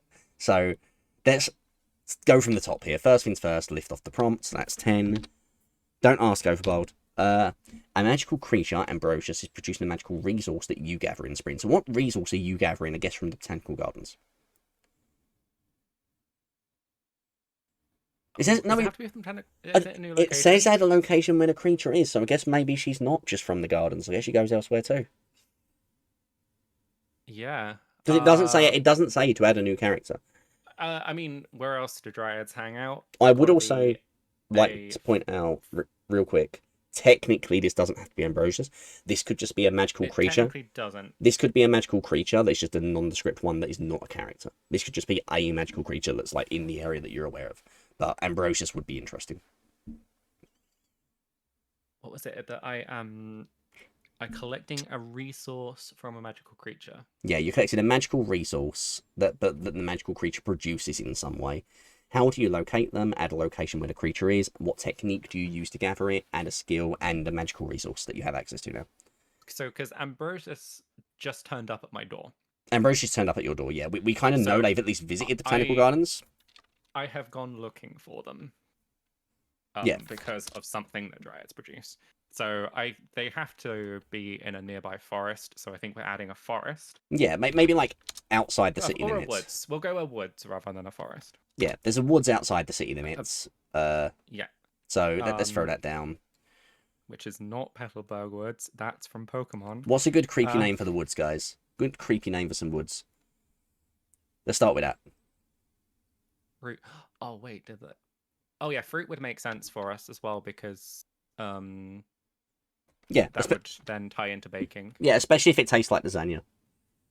Yeah, exactly. The Shattered Woodland. I actually kind of like the storytelling implications of something like that, you know, like the idea that like they made a road went through it at one point and it's not been the same since. Firelight Forest. Firelight Woods. Yeah, I like Shattered. I think I will save Shattered. What if the Firelight Woods, literally at one point in like the history, there was a forest fire, okay, and only some parts of the forest have recovered. That's how I find the Dryad, because it's the parts of the forest that are thriving again. We're definitely gonna have to come back to Shattered as well. Definitely, we blend them. Shattered Firelight. I like Firelight Wood. Personally, yeah, I like Firelight Wood. I do like Shattered. A forest on the edge of the city that was damaged in a forest fire long ago. Okay, cool. So that's that part. Yeah. Where Ambrosius comes from. Don't worry about Ambrosius Overbold. It's all fine. Yeah. There's nothing to worry about. Next, so we need a skill to gather this and a magical resource. So you said something like fruit, right? Yeah, I think the dryads produce a fruit of some kind. Uh, Nymph berries.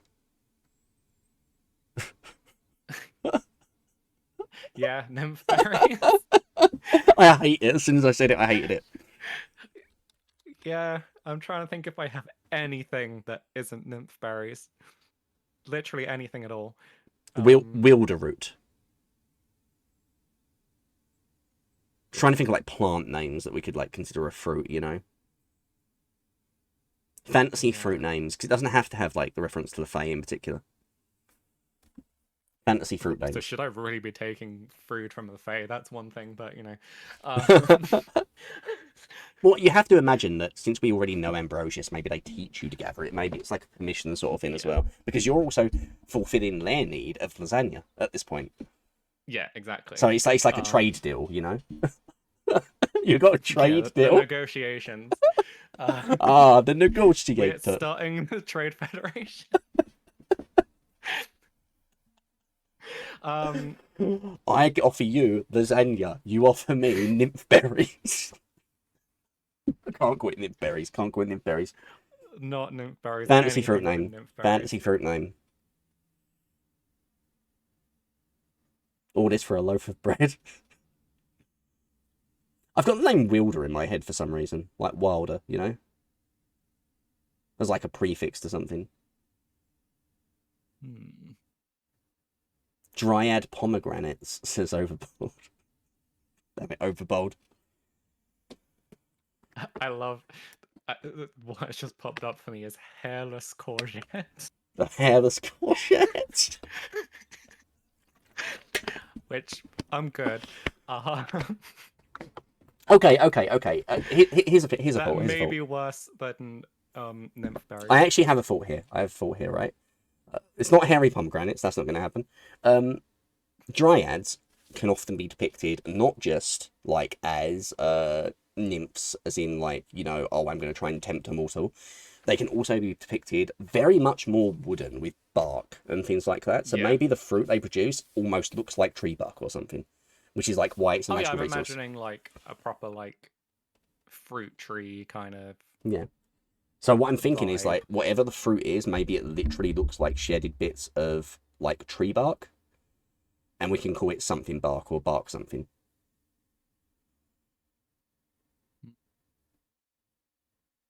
Bark berries. Bark berries works. I'm honestly struggling. Yeah, it's generic fantasy enough. I'm honestly imagining it now. Maybe like the berries grow inside the tree bark. Like you have to like that's how you extract it. You have to like get into the tree bark to remove the berries. No, you made it worse. Although this is how we ended up with lasagna. So. It's true. We got lasagna from this. How do you gather your bark berries? Like the skill could literally just be like a gardening kind of thing. Hey, botany. Oh, botany. We literally use botany, right? Wasn't it a magical? It's just a skill. It doesn't say a magical skill. It just says. Oh, was it a skill? In that case, yeah, botany. We wanted botany anyway. We wanted botany. So... Pickled moss. Oh. We could change it. Do you want pickled moss? I don't know why the moss would be pickled. As funny as it is, I think we stick with barkberries. All right, barkberries is and botany, and that should be the end of that prompt. No, it's not. We need to put the experience in. So where's this going? Oh. Passion, motivation, confrontation, expression, generosity, growth, stability, wisdom. I like this because this also goes with the Ambrosius thing again, ironically. I think Earth makes sense. Earth makes the most sense for me at the moment, for sure, because it's also like you growing your abilities because you're learning. I learn to harvest bark berries with Ambrosius's help. Yeah. And that is the wrong text. I don't know why that's the wrong text, but it's fixed. There we go. Nice. Okay, cool. We're getting there. So, D6 and a D8, please. I'm loving this game. This is making me so happy. -4. -4. So we were on 10. So we're moving all the way back to 6, which I don't think we've been at yet. This is fun. This is fun, actually. 6 is new, yeah. This is going to be good. You ready for this? Let's go. You spend the day practicing a new power. Yeah. Add a spell or ability power. After much trial and error, what character helps you realize a mistake you're making? Mark the character. Ooh. How do you correct it? Strike a trait and mark the power. We're getting a marked power right away. Strike a trait. Yeah. So any trait, That's basically. anything, right? So we have to mark a character. Was it mark a character, strike a trait? What's the difference between marking and striking? Striking means something is gone, basically. Like it's basically out of being used at this point. So we'll be removing a trait. But we'll worry about that as we get to it. So first things first, what is the new power that you've been mastering? Because we're going to be marking this as well. So what new power or ability or spell, basically, have you been practicing? Now, this is your chance to get away from lasagna. Just think about that. So good. This is a chance to have something in your repertoire that doesn't just involve making things taste like lasagna. I feel like... What kind of witch am I? That's the question. At the moment, you're leaning mostly dark, but they're all catching up. Does the first spell only work on Monday? Sadly, it works all the time. It sadly works all the time overall. That could have been a great drawback, though. So, actually, no context for you. We are immediately marking this as well, so that's going to be kind of nice. Oh, we mark it right away? Yeah, it's the end of the trait we are marking this, because basically the idea is you're practicing this new thing, you've been struggling with it, and a character helps you to realise a mistake you have been making with it. So we mark a character as well. We strike out a trait, which, you know, we can probably assume means that it was destroyed or ruined or made a bit more ineffective because of the mistakes you were making with your spell, the trait that you lose. And you mark the power because you've had it improved by your companion. By your sorcery. We do have the power table. Kind of what I'm thinking, because I'm looking at skills, I'm looking at animal handling. And then resources, we just got bark berries. Okay. Which... So maybe that's what you started your new power thing with, yeah. We can be using the bark berries. So we could think... Oh. So we could potentially strike out the bark berries as something you've used at this point to develop the new spell. That's what I'm thinking we strike. That's the trait thing. Is this going to be an ability or a spell?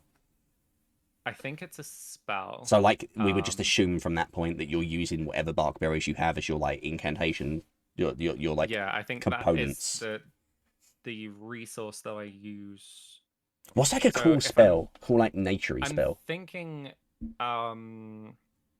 if I'm going into animal handling, obviously I already have a familiar. Oh! Binks. Speaking with animals? Yeah. Yeah, I need to... What, so literally the ability to speak with animals? Yeah, that works. Do we have a... Do you want a drawback? If we... I kind of feel like... we need a drawback. I don't know if we actually need one. I'm not entirely clear on I think whether marked spells lose their drawbacks. Create a power. Should be a pretty... Oh, yeah. No, this is for the first one. Ooh. Requires a lot of an ingredient is one of the options in limitations. And that could work well with the bark berries. What drawbacks or side effects does it have? Let's look at the power tables. So I'm looking at the power tables, and one of the options for the side effects is requires a lot of ingredients, which should work well for striking out the berries. Like, you never have them for anything else, because any supply you have, you need for this spell.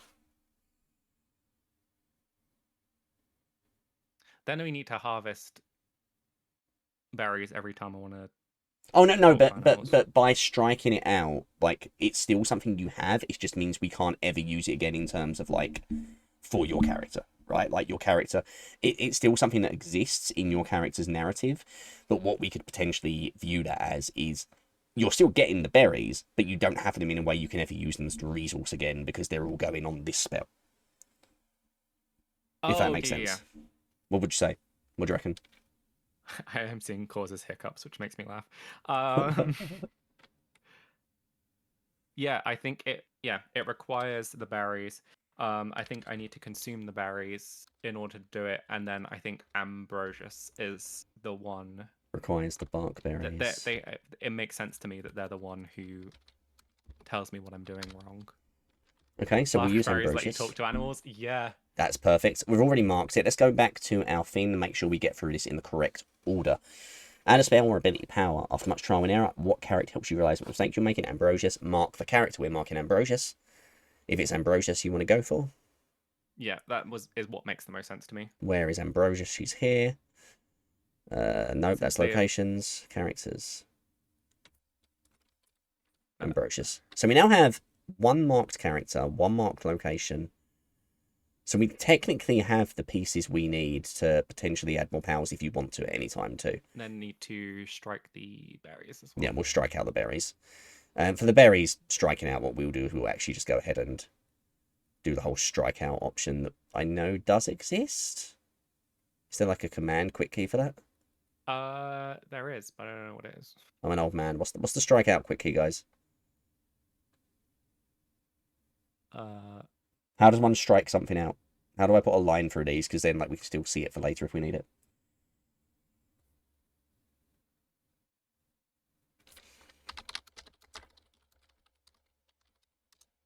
Alt and K, apparently. Alt Shift 5. Neither one works.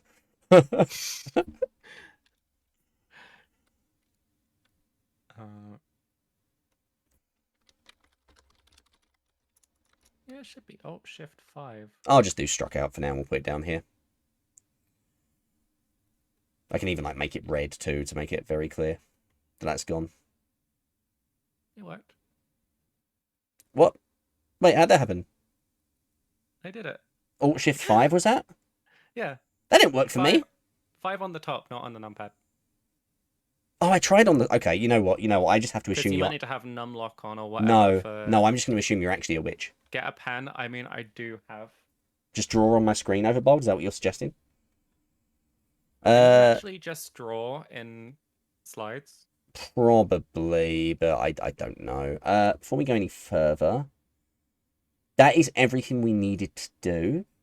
Now we need to put the memory in for that.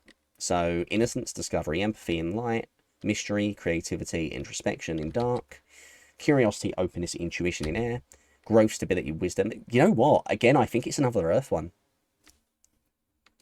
It's personal growth and wisdom, right?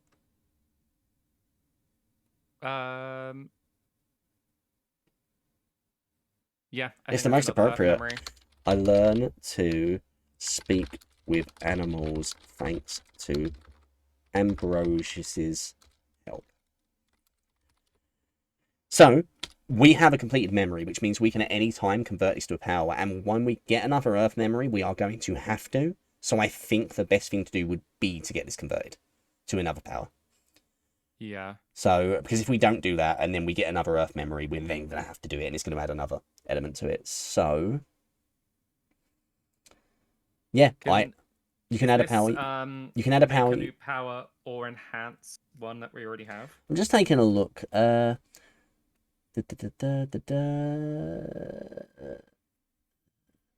Strike a magical. To me, there's an obvious. You can strike a magical resource to convert an unmarked or marked power into an unmarked enhanced power. One full memory can only be a new power. By the looks of things, it doesn't look like we can enhance it. So we can't enhance speak with animals if we're going to move this over. Into one new power. Yeah, we need to strike a magical research to convert an unmarked or marked power into an unmarked enhanced power. Or convert a character marked at least 3 times into an unmarked enhanced power. So we'll work out enhanced. Let me start with going over to struck memories. It does need to be a new power. Okay. And then we'll put this over here in struck memories. Picturing a little baker Disney-esque animals running around fixing tables.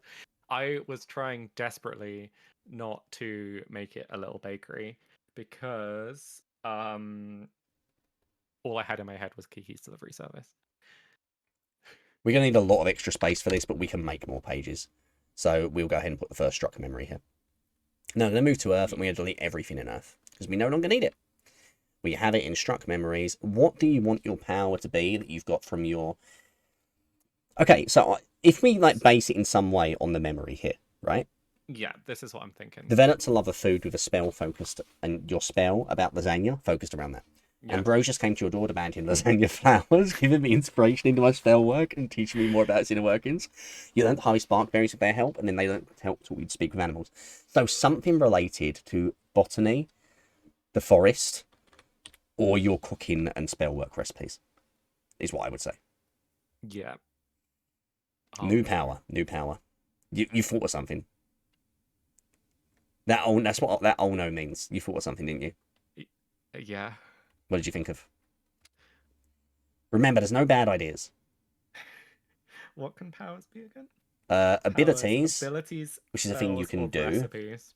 However, generally, spell powers are derived from memories. Spell powers are derived from memories, ability powers from skills, and recipe powers from magical resources. That's the general rule. So there should be a spell. Yeah, in theory, it should be a spell. Okay. Which so far you only have spells, which is fun. Yeah, I think if we go sensible. Okay. Then, okay. We're all sensible here. It should be a growth spell. Okay, what for like just like speeding the growth of like natural things like the berries? Of like plants and stuff. But I'm sensing there's another option here. If we go less sensible, yeah, then lasagna plant.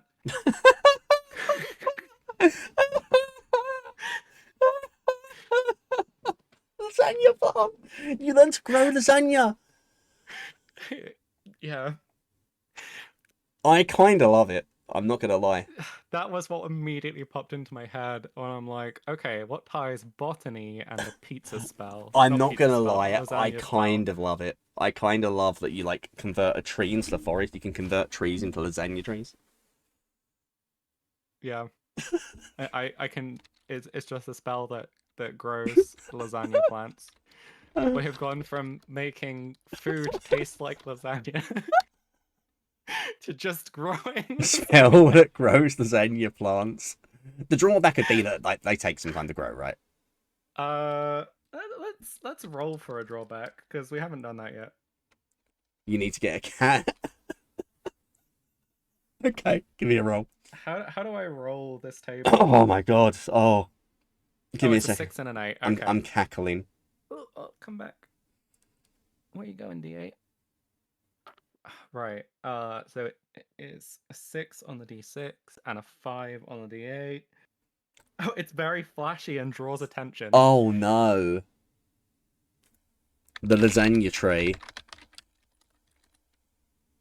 hums and glows neon. It draws people towards it. Drawing people towards it. Listen, I think the best thing we can stupid. I think the best thing we can possibly do is move on and pretend that spell development never happened. Okay, so give me a D6 and a D8. Nothing happened. None of you saw anything in chat. 7. 7 in total? Yeah. Right, so we're going from 6, so we're up to 13. You're out late at night and passing through a location when you sense something magical. What does it feel like? Mark a non-magical location and then change it to be a magical location. Oh. Add a new magical location if necessary. So we don't need to do that. We have locations that are non-magical that we can now. And you know what? This is interesting. All right. So first things first. Let me again put the prompt down. So 13. Right. So if we go and look at our locations, look at our non-magical locations, we have Deja Brew, of course. Yeah. We have the bookshop, which we have already marked once. Don't think there's any reason we can't mark it again. Asolda Gardens, the Botanical Gardens, Pastaway, the Italian restaurant, and the Firelight Woods, which we've not marked as a magical location, but like, there's a magical creature in it. But it could be that we realise that there's something innately magic about the woods aside from that there's a dryad in it, you know? I mean, the way I was picturing it was that the dryad had restored it through being there. Yeah. So that that is innately somewhat magical. Yeah, yeah. So that could be it. What was it again? Sorry, the prompt. You're out late at night and passing through a location when you sense something magical. What does it feel like? Mark a non-magical location and change it to be a magical location. Add a new magical location if necessary. Again, we don't have to do that part, but Yeah.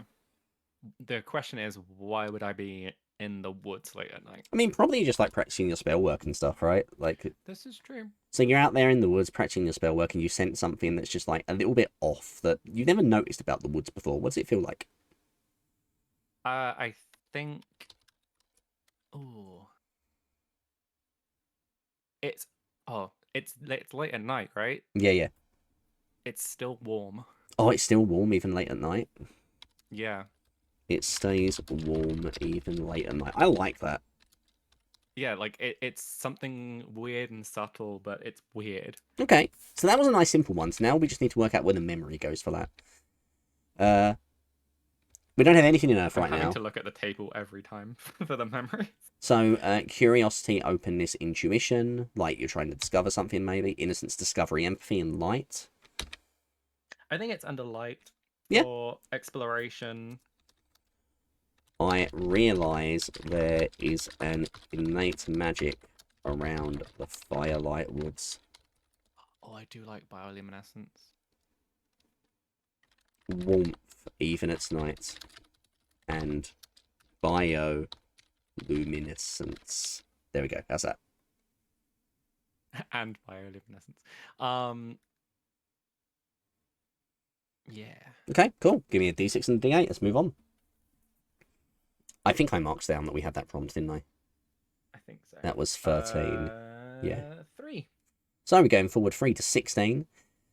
A character invites you to go fishing with them. Mark a character. They show you casting techniques and how to properly bait the line. Add or mark the skill fishing. How do you use one of your powers to improve the trip? Add or mark a power. Oh, I know where you're going with this already. Oh. First of all, let's start from the beginning. Who's inviting you to go fishing? Who would be? So probably not Binks. Probably not Binks. Binks is not going to be showing me how to fish. Hawthorne doesn't feel like a fisherman. Joan doesn't No. feel like a fisherman. Joan. Ambrosius Timothy probably not. We've just met once in the bookshop. The only so person I feel like makes sense here I is feel like it's Baxter. Camilla. Oh. Okay, hear me out. Baxter, you've been spending time with his daughter, and Baxter, in the same way that Joan Taking was me like, out on the fishing trip. yeah, taking it Yeah. on the trip to talk to you about your Yeah. intentions with his daughter. Yeah. Baxter makes sense. Rich people do fish, so So I'll mark Baxter. They show you Yeah. casting techniques, how to properly bait the line, add or mark skill fishing. So let's grab that. yeah. Glad we didn't already have fishing. Yeah. No, Overboard, don't just say it. You gotta leave it hanging for a bit. Fishing. I'm not even looking at chat, so I have no idea what they're saying. I'm not going to get spoiled. And ask a fishing. How do you use one of your powers to improve the trip? Add or mark a One of your power. powers. Wow, what powers do So I let's have a have? look at your powers. Oh, If I go to your powers right now, we'll work this out. So we're going to work this out. So you've got yeah. Let's see. You've got what 2 marked powers I spells. can use that might affect fishing in A some spell. way. Speak with animals is honestly not a bad shout, but it's already Speak with marked. So what do we animals, do if yeah. a spell's already marked? I think we can mark it multiple times. Let me double check. We're still Because learning the one of the rules. things was a character that's marked 3 times, right? Yeah, yeah. Has learned about or has enough experience to utilize its potential. Blah, blah, blah. Update the traits description if appropriate. Traits, except for characters, can only be marked once. Right, so we could add a new spell, for instance, but no, we can't mark Characters that can again. be marked any number of times. If you're instructed to mark a trait and do not have any valid traits that fits your requirements, add a new unmarked trait that fits the requirements instead. Do not mark it this time.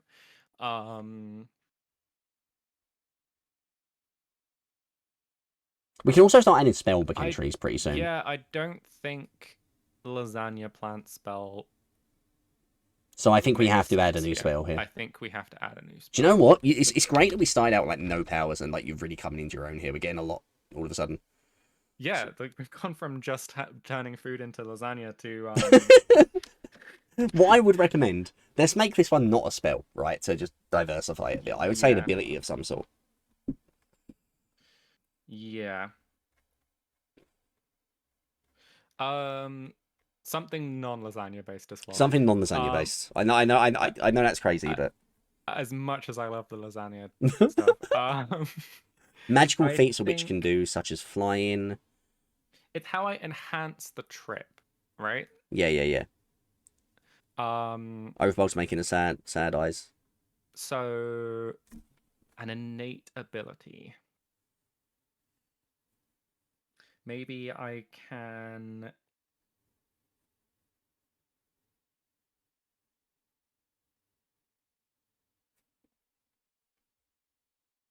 Maybe you can.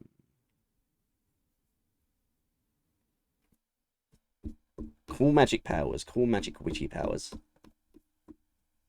Well, this shouldn't be so hard. Thinking about fish-related stuff. So I'm Breathing underwater. detect or locate is a thing. So maybe I can sense where there are fish. Maybe it's not just the fish. Maybe it's just living things to make it a bit more like. Yeah, that's way less specific. Um, yeah, that's also then. I think we're becoming an Earth It witch. seems like it at the moment. Yeah, sensing life. Since What is life. the drawback? Maybe you can't turn it off. That seems like a huge drawback. Require What? requires a freshly caught fish is right there on the table. Requires a freshly caught fish. This is also why you've developed it now. You've found out Yeah. it's a thing. Because you've never been fishing before. Feel free to suggest Overbold. We are being super collaborative on this. Yeah, 100% Overbold. It's been super fun. If you have an idea, I am happy to hear it. Always, always, always. That goes for everyone in chat. We had a lot of lovely suggestions from Foxkit, lots of lovely suggestions from Dodo. Anyone wants to jump in, please feel free. Yeah. I like this, though. I don't know in what way it requires a freshly caught fish is the thing. Life tastes like... Life tastes like lasagna.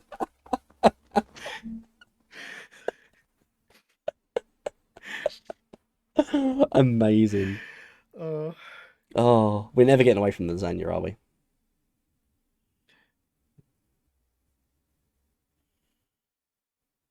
I think the fish thing seems weird to me. I can't work that out in my head how that actually works. No, me either. I mean, I like the idea of not being able to turn it off very well. Like, it's always there like an itch, even if you're not focusing on it.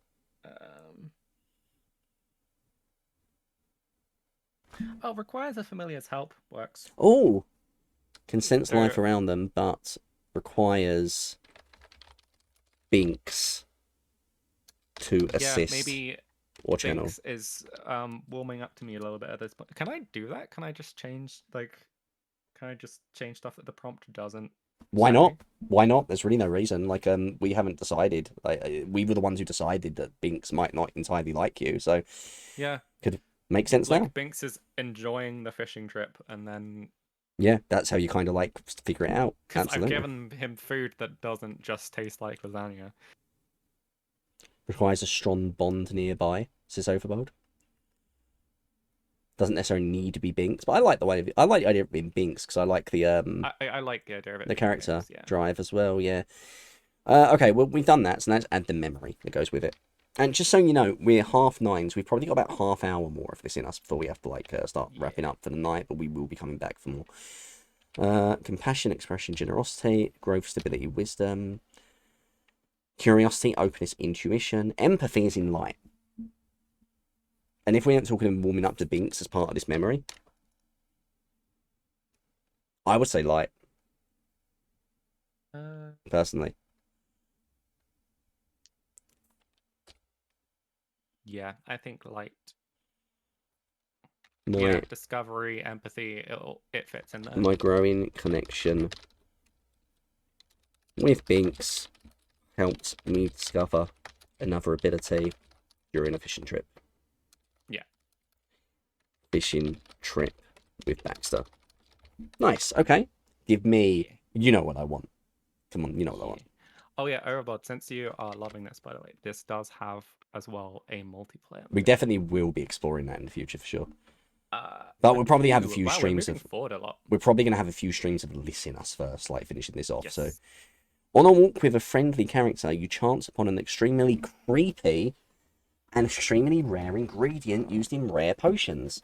How does your Ooh. friend react as you gather it? Add an ingredient, magical resource. That one's Well, I interesting mean, because I feel like that's got to be Camilla again, right? yeah, we only have one like friend, right? The Yeah, yeah, rest yeah. are all Like acquaintances for the just most part. people we know. So it has to be Camilla. Um, We don't have to mark her or anything. I don't believe. what was so it's a You're adding a ingredient that's a magical resource that's a little bit creepy but extremely rare, and your friend's going to react in some way because you're gathering this. I see an ooh. Um, So you're out walking with Camilla. You're talking about the bit late. You're talking about the creepy. latest superhero movie of the day that keeps coming out. You just went to see the Fantastic Five or something. You're like, oh, I really liked the Invisible Dude, and Camilla's like, oh, I think that was super unrealistic and it was a terrible Oh, I like. thought you meant like um the children's book. Uh, Oh no, I was thinking of dumb uh, hero parody. yeah. You've been to see the Justice Team. So You're on the way back through the wooded paths on the way I was home. gonna say I think that we're going through the woods because this is where magical resources are gonna be. That makes sense. That makes sense. Doesn't necessarily Um, be the actual woods. It could just be something that's growing very strangely on like a more wooded path, a more natural path well, in the city I'm somewhere. thinking like something that's kind of creepy. Is there's I said ooh, then got an L with this spelling. Wet dog. Oh, nice. So I'm thinking of like a fungus or something that grows on um like a dead animal. Oh God, that is creepy. It's creepy. Like it's circle of life or Yeah, natural, yeah, yeah, yeah. but like it's kind of creepy to harvest You something could like call that. it something like dead man's mushroom or dead man's fungus, because like the idea is it just grows on the dead. It grows on corpses. It's like Yeah. almost parasitic, and like you get all Um. excited, and then Camilla's like, "What the hell, Kit? That's a Yeah. It's that's a like that's a that's wolf." that's kind of weird. Especially because obviously she's, I think, probably fairly sheltered. Dead man's finger, and it looks like a finger. Um. That little finger poking up, like I something don't out of think that she'll be completely perturbed by it because in my head she is still a little bit more down quite to earth. curious about stuff. Like is more intrigued than anything else. What do you think dead man's finger? Like, because I'm thinking about like the whole like fingery mushroom things from the whole Elden Ring theory. It's very on the nose, but I Mhm. do like it. Yeah. Nymeria, welcome in. We are playing The Magical Year of a Teenage Witch with Sukiyami. It has been a riot so far, and we're having a great time with it. It is a tabletop role-playing / writing game that we are playing through together. Please pull up a chair, make yourself comfortable. We're here for another half hour at least before we start getting ready to finish up. So let's get this memory in play, right? Yes. So you've just got that. We don't need to mark anything. So I would mystery, creativity, introspection, innocence, discovery, empathy, curiosity, openness, intuition. I mean, again, it's probably Earth. It, or it could be a fire. Passion, motivation, confrontation. I'm thinking what What if she's like like really doesn't take it well? I think not necessarily that she takes it really badly. Moria's a memento. Yeah, remember death. Yeah. Um. Not that she takes it like really badly, but confrontation like um she initially reacts poorly. We hash it out, and then From um a animal corpse. From the animal corpse yeah. in the woods. upwards as we are passing through. Yeah. We iron it out, but she's clearly disturbed. Yeah. Something like that? Okay. Yeah. Give me a roll. We'll move on. We'll move on. Oh, the first, this would be that moment where they first realise that having a witch as a friend might not be all fun and games. Sometimes Yeah, weird like things it's are going not to happen. all lovely. Absolutely. Keep 1. 1. So we're moving on. I'm rolling my die into a After this one, let's thing. take a moment to work out if we want to add anything to our spell book, because we are approaching 20. Yeah. You decide to make a side business to make some spending money. Mark a skill or power and strike a resource you use to get the business off the ground. Add a business-related resource.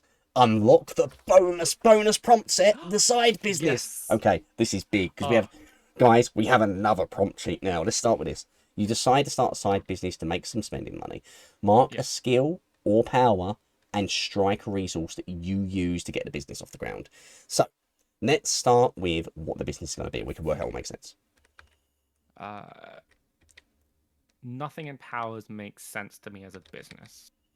Because no one's buying lasagna. No one's buying that much lasagna. Not even. Why would you buy lasagna? It grows on trees. Yeah, exactly. So skills. Mark a skill or power and strike a resource. I mean, the skills. There's a lot of options in the skills. You know, I mean, honestly, Weirdly, just cooking.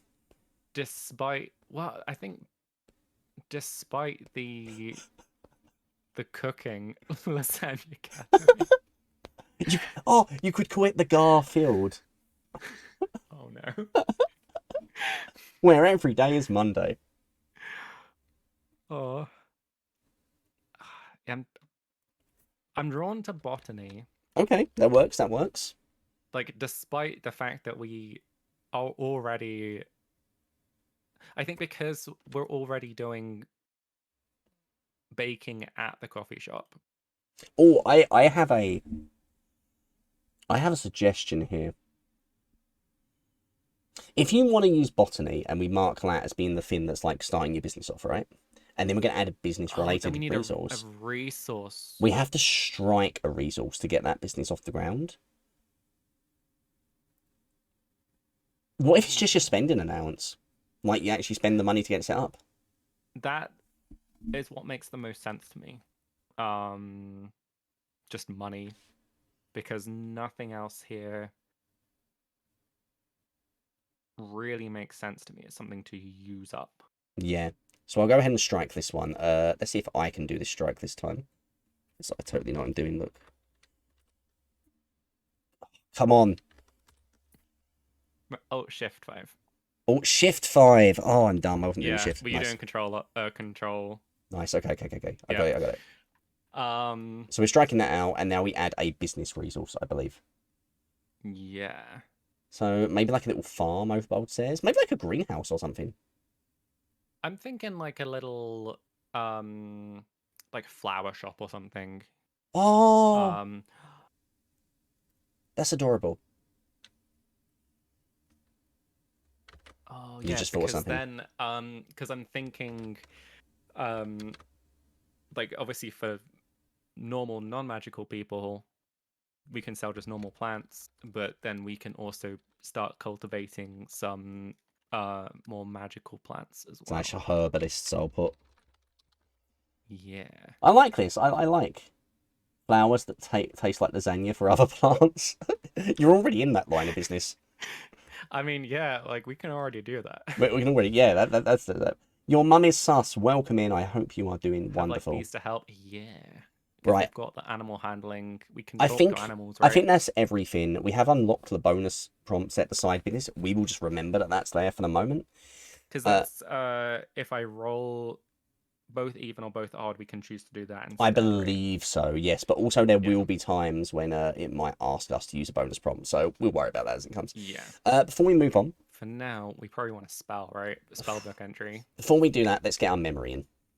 Because that might also affect memory things. first. So what would be starting our business? Um, Fire, passion, motivation, confrontation. I actually think fire again. Yeah, fire makes the most sense to me. I start I put my money into starting a herbalist shop. Okay, I mean, that's all we really need to put, right? Yeah. Nice and simple. And then let's talk spellbook entries. Let's remind ourselves of how we add spellbook entries, because we need to start thinking about this. Yeah. Because we're coming up to the end of the season, and we can't leave the season until we... not that we have to. We can't leave the season yet. I've been good, your mum is sus. We are currently playing... Oh, that's a great suggestion from Overbold. We're currently playing The Magical Year of a Teenage Witch, nice. which is a role-playing storytelling game in which we move through prompts and move this character on as we go. It has been a wild ride, and most of our spells are about lasagna. And in spellbook entries. So, Add a spellbook entry. You convert one marked power into a spellbook entry.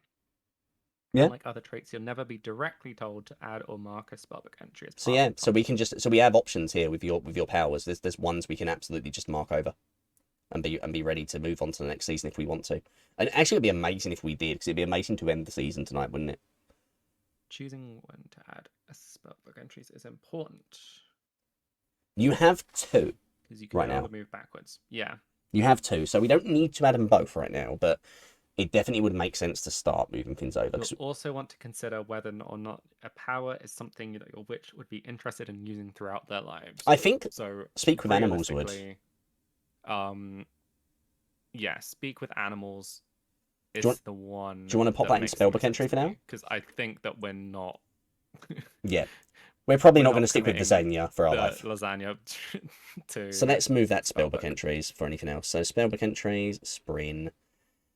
And then what we also are going to have to do, and maybe you can take a look at this in the meantime, is what you might want to do with powers, because we have the potential to make more powers with our marked abilities, things like that.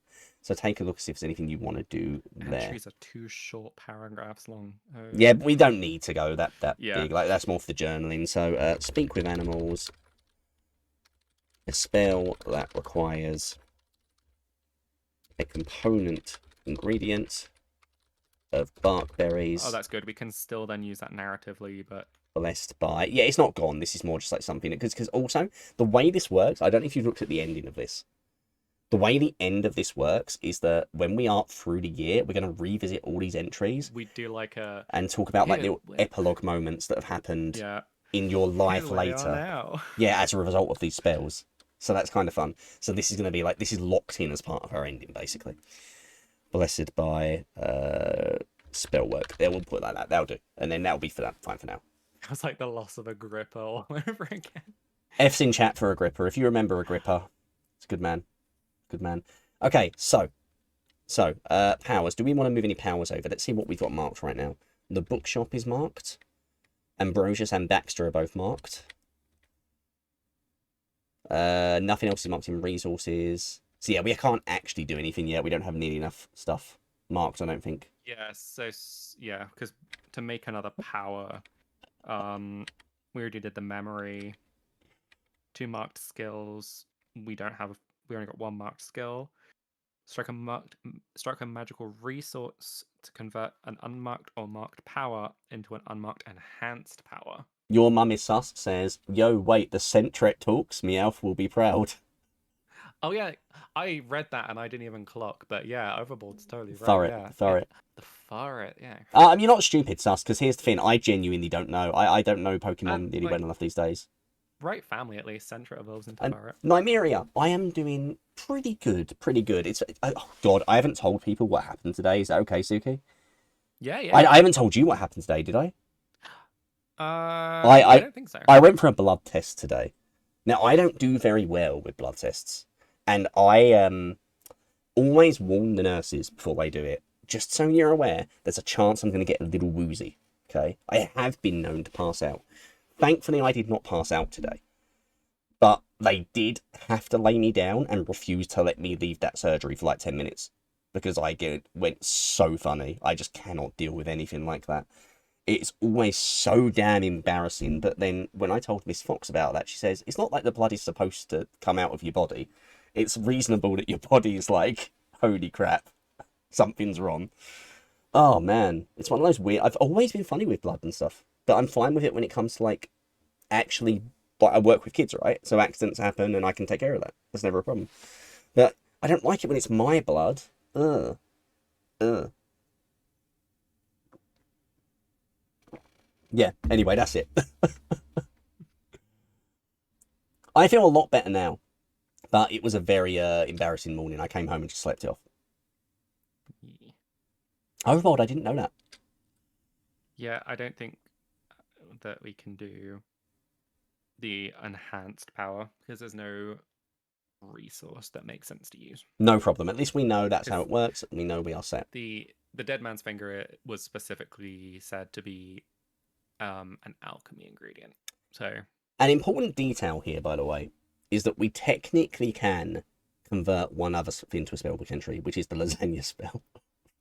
we technically could. But Yeah. I feel like we don't want to lock that in for our ending. I don't think it makes sense to. So, At shall we? least not like maybe once it's enhanced, and then we can expand upon it, make it somewhat actually useful. But but right now, I don't think it makes sense to. Okay. So In I that case, think let's go ahead and do our roll and let's we move on. Oh, 0.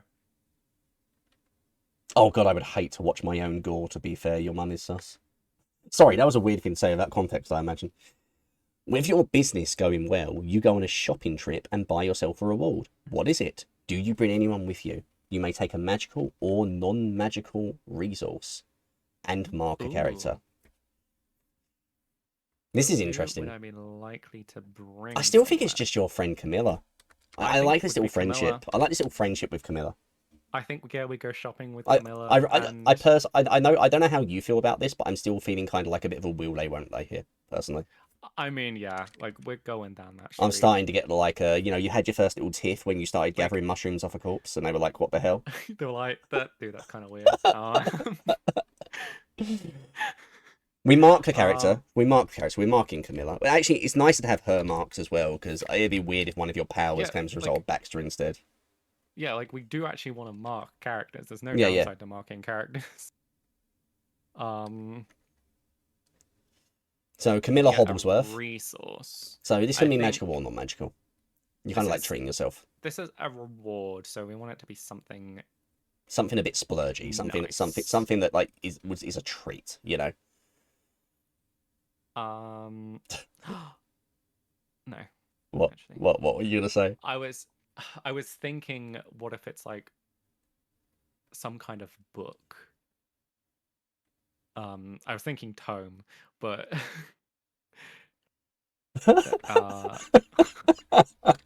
She wears short shorts. I pick a finger. She's your captain. I'm picking fingers. Oh, can never trust Candace, but wait, who's Candace? Okay, what's like a cool thing that you might? Okay, I've got a really cute idea. Ah, sus, you guys. Damn, you got me. I've got a really cute idea, but it's not a typical tangible resource. Yeah. What if, to develop this relationship as well, you actually book the two of you onto cooking lessons? That would, yeah, that works. Because you don't need them, but she does, and she's not confident to go enough on her own. So you kind of cake mixes. So you go along to the cooking lessons with Camilla, right? And you just like pretend you have no idea what you're doing with the cooking because you just want her to be comfortable and like have someone there with them. Yeah. I just think, and we can put it as the resource, just like weekly cooking lessons or something like that. Yeah. I think that's a really also cute glad concept. my business is going well. Yeah, man, your business is doing great. Overbold, unless I'm mistaken, I think she's a she and Kit is a he, right? Yeah. I'm afraid it's not Sapphic. Not this time. Sadly, no. This is a very rare not Sapphic situation. Yeah, for once, I'm playing a male character. God, that hits so close to home with every character I ever play. Goddamn. Weekly cooking. I mean, I did pick Kit because it was like fairly. It's still gay in my heart. All right, we need that in a memory. Unisex We need thing. that in a memory, right? Oh yeah. Oh, where's that So go? compassion, expression. I'd point out in generosity for water, but that would also mean we need new power. Curiosity, openness, intuition. Someone says fox, I look. Someone says kit, I look. Oh, it must be so funny Oh, because the character's kit, I'm fox. It must get really confusing. I honestly think the best one here is water, which means making a new power. What do you think? compassion, expression, generosity. Yeah, water makes sense to me. I get cooking lessons for myself and Camilla. Oh yeah, overboard. Did you see what my character is called, by the way? Would you like to tell Overbold while I'm doing this? Uh, any variation of Ambrose. I mean, that was intentional though. Uh, they are called Kit Renard. By the way, I don't get that. I feel like there's something I'm missing. Fox doesn't get it at all. Is there They've a said joke? that technically they are named after, well, the name is unintentionally a reference to somebody. That isn't Kit in chat. The thing is, But I feel like I know who the kit is, but I don't know where the Renard comes from. oh, it's the same person, so Oh, so I maybe think not you then. don't know where the Kit That would comes mean from. there are three kits. That would mean there are I'm now three trying to potential think kits. who do you think the Kit is? Oh my god, I'm gonna message you. I'm gonna message you Yeah. privately, guys. You don't get to see this. It's behind the scenes. I'm guessing no. I'm guessing I was wrong. Guessing it's not them. Yeah, no. That's amazing. Okay, we will talk. But anyway. There's a Triforce of kits right now, Fox Kit. So let's add Yeah. a power now that we've struck those. Oh, yeah. Okay, So what have would you we like to have a look at got the here? memory again? Would you like to have a look at the struck memory? It's water, right? Yeah. Uh, So okay, Joan so gave me lodging at the coffee shop in lodging. exchange for some light work some evenings, give me a place to stay. I began to prank people with my spell because Binks is having a hard time. Binks appreciates the gesture, still isn't completely comfortable with me, but it's a start. I go shopping with Camilla and am perplexed as I buy box cake bits. I offer to make them a cake instead. I buy myself a new wooden spoon after Binks Oh, lost mine. I get cooking lessons for myself and Camilla. So I'm thinking something to do with like people. I'm thinking something to do with empathy or something, you know? this is what I'm thinking because I immediately look at this and it's all. I mean, it is the compassion, expression, generosity thing, so it's gonna be kind of related. But What did it say I'm in seeing, powers for? Sorry, I'm just carry on. Sorry, I'm just. I'm thinking something like, oh wait, do I want that though? But I guess it's an activatable thing. Like being able to tell how people feel. Oh, like an empath. Yeah. I think it I'm makes more sense for the empath. just taking a quick Empathy look at the powers real quick. um What the memories makes normally more turn sense for into? light, so I might, because light obviously is empathy. What do things normally turn into? I'm just taking a look when you add new I don't think powers. it has to be related, It doesn't, but also there's a but I'm just kind of curious to remind myself. memories are spells, I think. Nice. Okay. So you want an ability so you can just be an empath? I'm seeing telepathic link on the power effects table. Telepathic link. I What? like looking at this and just not even rolling for stuff. That's like a spell instead. It's like you cast it and then you have a link. Yeah, it's create a telepathic link. Okay, so let's say the telepathic link. What's the drawback? I'm gonna roll, but I'm not necessarily gonna Yeah. Let's see what we get. Let's see what we get. stick with what it says if it doesn't make sense. Right, 5, 2. A A random random possession will possession will go go missing. missing. I don't know about that one. So I like something there that is a little bit ooh requires a hair from someone or something. It's like whoever you're linking with.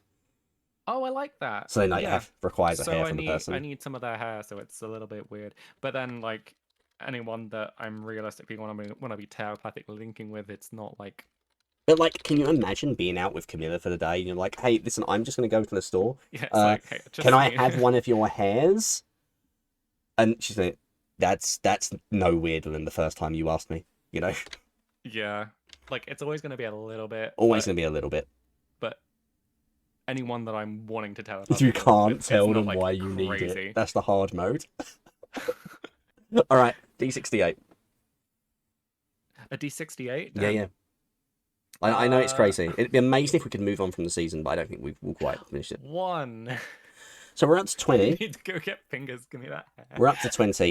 If by the way, if we manage to mark one more power in rather move to spellbook entry, we could move seasons tonight. When you're, don't forget by the way, the bonus roll situation is also active. So just It remember didn't that come feature. up yet, but When yeah. you're out on errands, a lost familiar approaches you. How do you help reunite them with their witch? Mark a skill or power and add a magical character. They show their appreciation. Add the magic resource elemental talisman. Ooh. Oh, so this is fun. So first of all, we're going to help this familiar. All right. You know, we're going to talk through this one, okay? Yeah. You're out on errands. You're alone. Maybe you've got that telepathic connection. You and Camilla are talking about your day or something like that. And you almost walk into what? What's the familiar? What's the familiar? What would the familiar be? Oh. What it... It's a kobold. I was thinking along those lines. I'm thinking, what if it's a dodo? A dodo! Is Dodo still here? I don't know, but that is amazing. I think we should do it. A dodo. Oh no, we don't actually need to. We don't need to mark the dodo familiar. The dodo familiar belongs to the character when we get them. Okay. But so you like trip over a dodo. We can like send this to Dodo. We can send Dodo the timestamp. So you basically trip over a dodo and they're like, oh, you're a witch. I don't know why the dodo talks like this. They just do now. I'm sorry. I'm lost. I need to get back to my owner, the illustrious. And I don't know who the witch is either. You know, I don't know who. I regret using that voice so much, and I'm hoping this dodo never comes up again. I desperately hope we never see this particular dodo again, so I don't have to do their voice. Yeah, so we mark a skill or power, which helps us find their owner, basically. Skill or power? Oh, that's actually amazing, because if we mark... Okay, what about the telepathic link? If we could... hair, though. Sure, but... Oh, what if they have a hair on them? Maybe there's a way we could make use of that. Because that also gives you the opportunity, hear me out, to mark that spell and potentially move it to your spell book. Ooh. Which means the next roll would move seasons. We could finish up spring tonight. Yeah. Call me crazy. I know we're gaming it a bit, but that could be pretty good, right? And also, like, we'd be meeting the next character who could be a big figure in the next season, you know? In the next season of the TV show. This would be like the last episode, right? Yeah. The dodo's wearing a bandana, by the way. The dodo's wearing a bandana. No, clearly the dodo's wearing a bandana. Yeah, obviously. All right, The dodo's so if we mark that power, we need a magical character. So let's do that next. Who is going to be the big, like, potential, are they a villain or aren't they, of the next season? I mean, I know who I... Oh, but...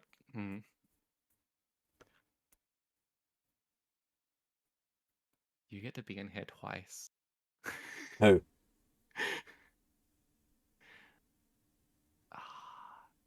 I mean, like, who would the dodo's master be? Like... I'm going to go ahead and just list here a little page for bonus prompts while you're doing that, by the way. Yeah. So we remember that we have those lists available.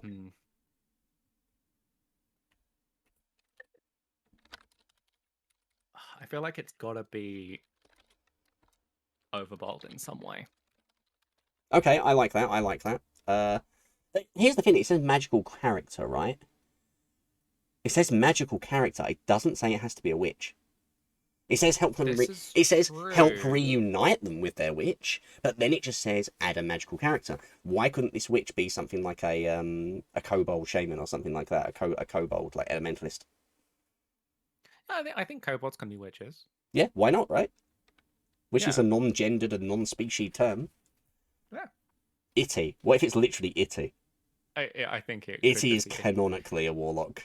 canonically a warlock. Yeah, like witch is non-gendered in this world, Itty, so a like kobold warlock with a dodo familiar. Are we doing this? we're just doing what is this? A crossover episode? Oh my god, it's a Uh, crossover episode. We did it. All right. Now you also get a magical talisman. Was it elemental talisman? Magic resource elemental something like talisman. that. Magic resource elemental talisman. Friendship celestial warlock. Yeah, man, I missed that character. Unfortunately, like a lot of D&D games, it fell by the wayside just because of real life. You know how it is. But it was fun while it lasted. It was fun while it lasted.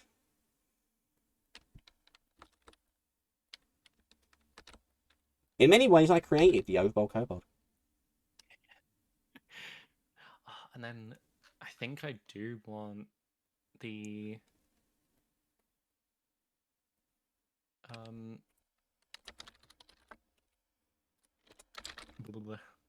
spellbook. Before we do that, it says elemental Oh, talisman. Do you want to make this talisman a specific element? Like when it says elemental talisman, I kind of imagine that being a specific thing. ooh. I mean, You know what? Maybe we should ask Itty what element this is. I have an instinct as to what it should be. Itty, what do you But think it should be?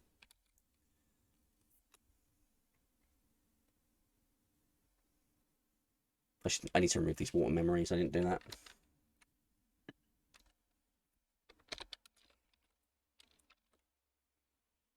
The elements are water, fire, earth, air, light, and dark.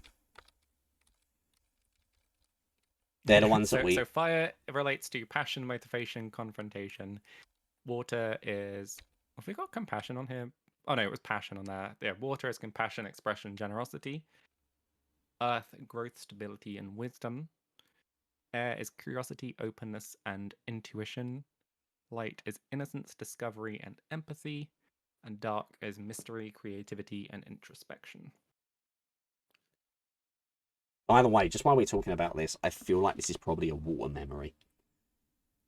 Because you did a kind thing to help like them find their owner, right? Yeah, I feel like this is definitely I helped a familiar reunite with its kobold master, who rewarded me with a talisman. Okay. God, I love the idea, by the way, that at this point in the season, we don't know the motivations of this kobold. So, like, you'll be leaving there, like, and the season 2 trailer's going to be a little bit unclear over whether or not this kobold is trustworthy or not. You know? Yeah. Dark I for the just mystery thought and we were doing a creativity. crossover episode. And it's only the Mystery first season, guys. Interesting. Okay. My instinct was light, but My instinct was there actually because the intuition. That's interesting. But yeah, dark. Let's go for it. Let's go for it. So now listen, there's a couple of ways we could do this right now, Suki. We potentially could roll again, but if we roll again, whatever happens, we move into summer. Because if we are moving this into the spell book, this other spell, yeah, because we've marked it. If we're moving that into spell book, in fact, let's get that written up now because I think that's already been decided, right? Yeah, I think that's going in the spell book. If we're moving it into the spell book, that is both of them, which means any roll we have will be at least a 1, which means we're moving into summer. Yeah, we move into summer. So I would suggest this is where we stop, and then we pick up for summer with the next one. I think so too. Just to make it like a bit more, to cut it off a bit more structured, you know. Yeah. So telepathic link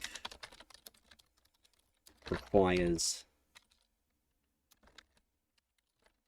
the hair of the person I link with. And then both of these will be figured into the ending somewhere at some point. Yeah, and I can also go into these and like add a bit more You detail. can 100% do that, and we can add more pages too. We can add more pages. Like this was the messy start. The spell book spells can change a little bit from yes, absolutely their base things, and as well, I might end up going back through the VOD and like writing out kind of what happened. That would be super cool. I definitely am going to play a game of this myself for some journaling at some point, because this is super fun. Oh yeah, I'm definitely gonna But start doing this like proper journaling I stuff. also love this collaborative stream format, especially when chat get involved. It's super nice. So Yeah. for everyone's information, we have now finished spring, because whatever Suki rolls next will take us into summer, because we're on 20. There's 1 to 20 in each prompt set. We can't go back anymore because there's 2 things in the spell, so there's no longer rolled in the minuses, it's just the forward. So there's no reason for us to continue. At this point, we will stop, and we will pick this back up with summer next session. I don't know when that's going to be just yet. I was hoping to get one in next week, but I'm just waiting to hear on one more person, and we might be doing something different next week on the roleplay side. So I will have to let you know about that, I'm afraid, Suki. Yeah, no, all good. But we do have some other potential plans next week. I'm just waiting to hear on Ace. I'll see if she gets back soon. In the meantime, thank you guys all for hanging out. I really appreciate every single one of you. I always do. These are some weird streams. This is a bit of a new thing that we've been trying over here. I've been wanting to do some roleplay stuff on the channel for a very long time, but actually running games of D&D is such a lot of work, especially before you even think about like streaming it, right? I've really enjoyed things like this, games where you can sit down and get them set up and kind of have some fun with it without having to do a full campaign plan, if that makes sense. We are working out a collaborative thing at some point very, very soon. I'm just waiting on one more person to confirm, and assuming they can do it, we'll be doing next Tuesday.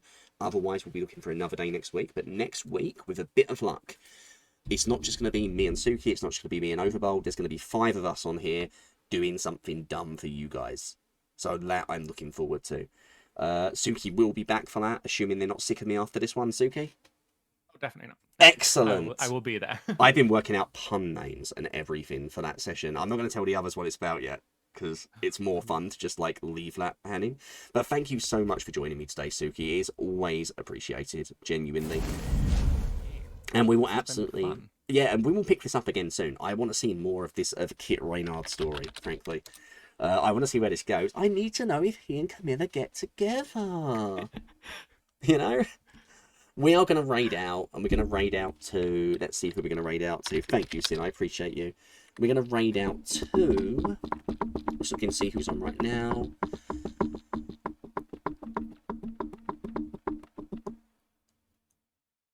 So Matt Orloff is on right now, playing Doom: The Dark Ages. I met them the other day when I was on Super Stream. They're a really nice guy. I'm going to send you over there. It's a very different vibe, but you know what? After all this happy, maybe that's what we need. Go see Matt. Have a lovely rest of your night, everybody. I don't have many people on. Go have a lovely rest of your night, guys. And I will catch you all very, very soon. Thank you again so much for chilling. Thank you, Suki, so much for being with me. I cannot wait till season 2. Yeah. Next time on The Magical Adventures of a Teen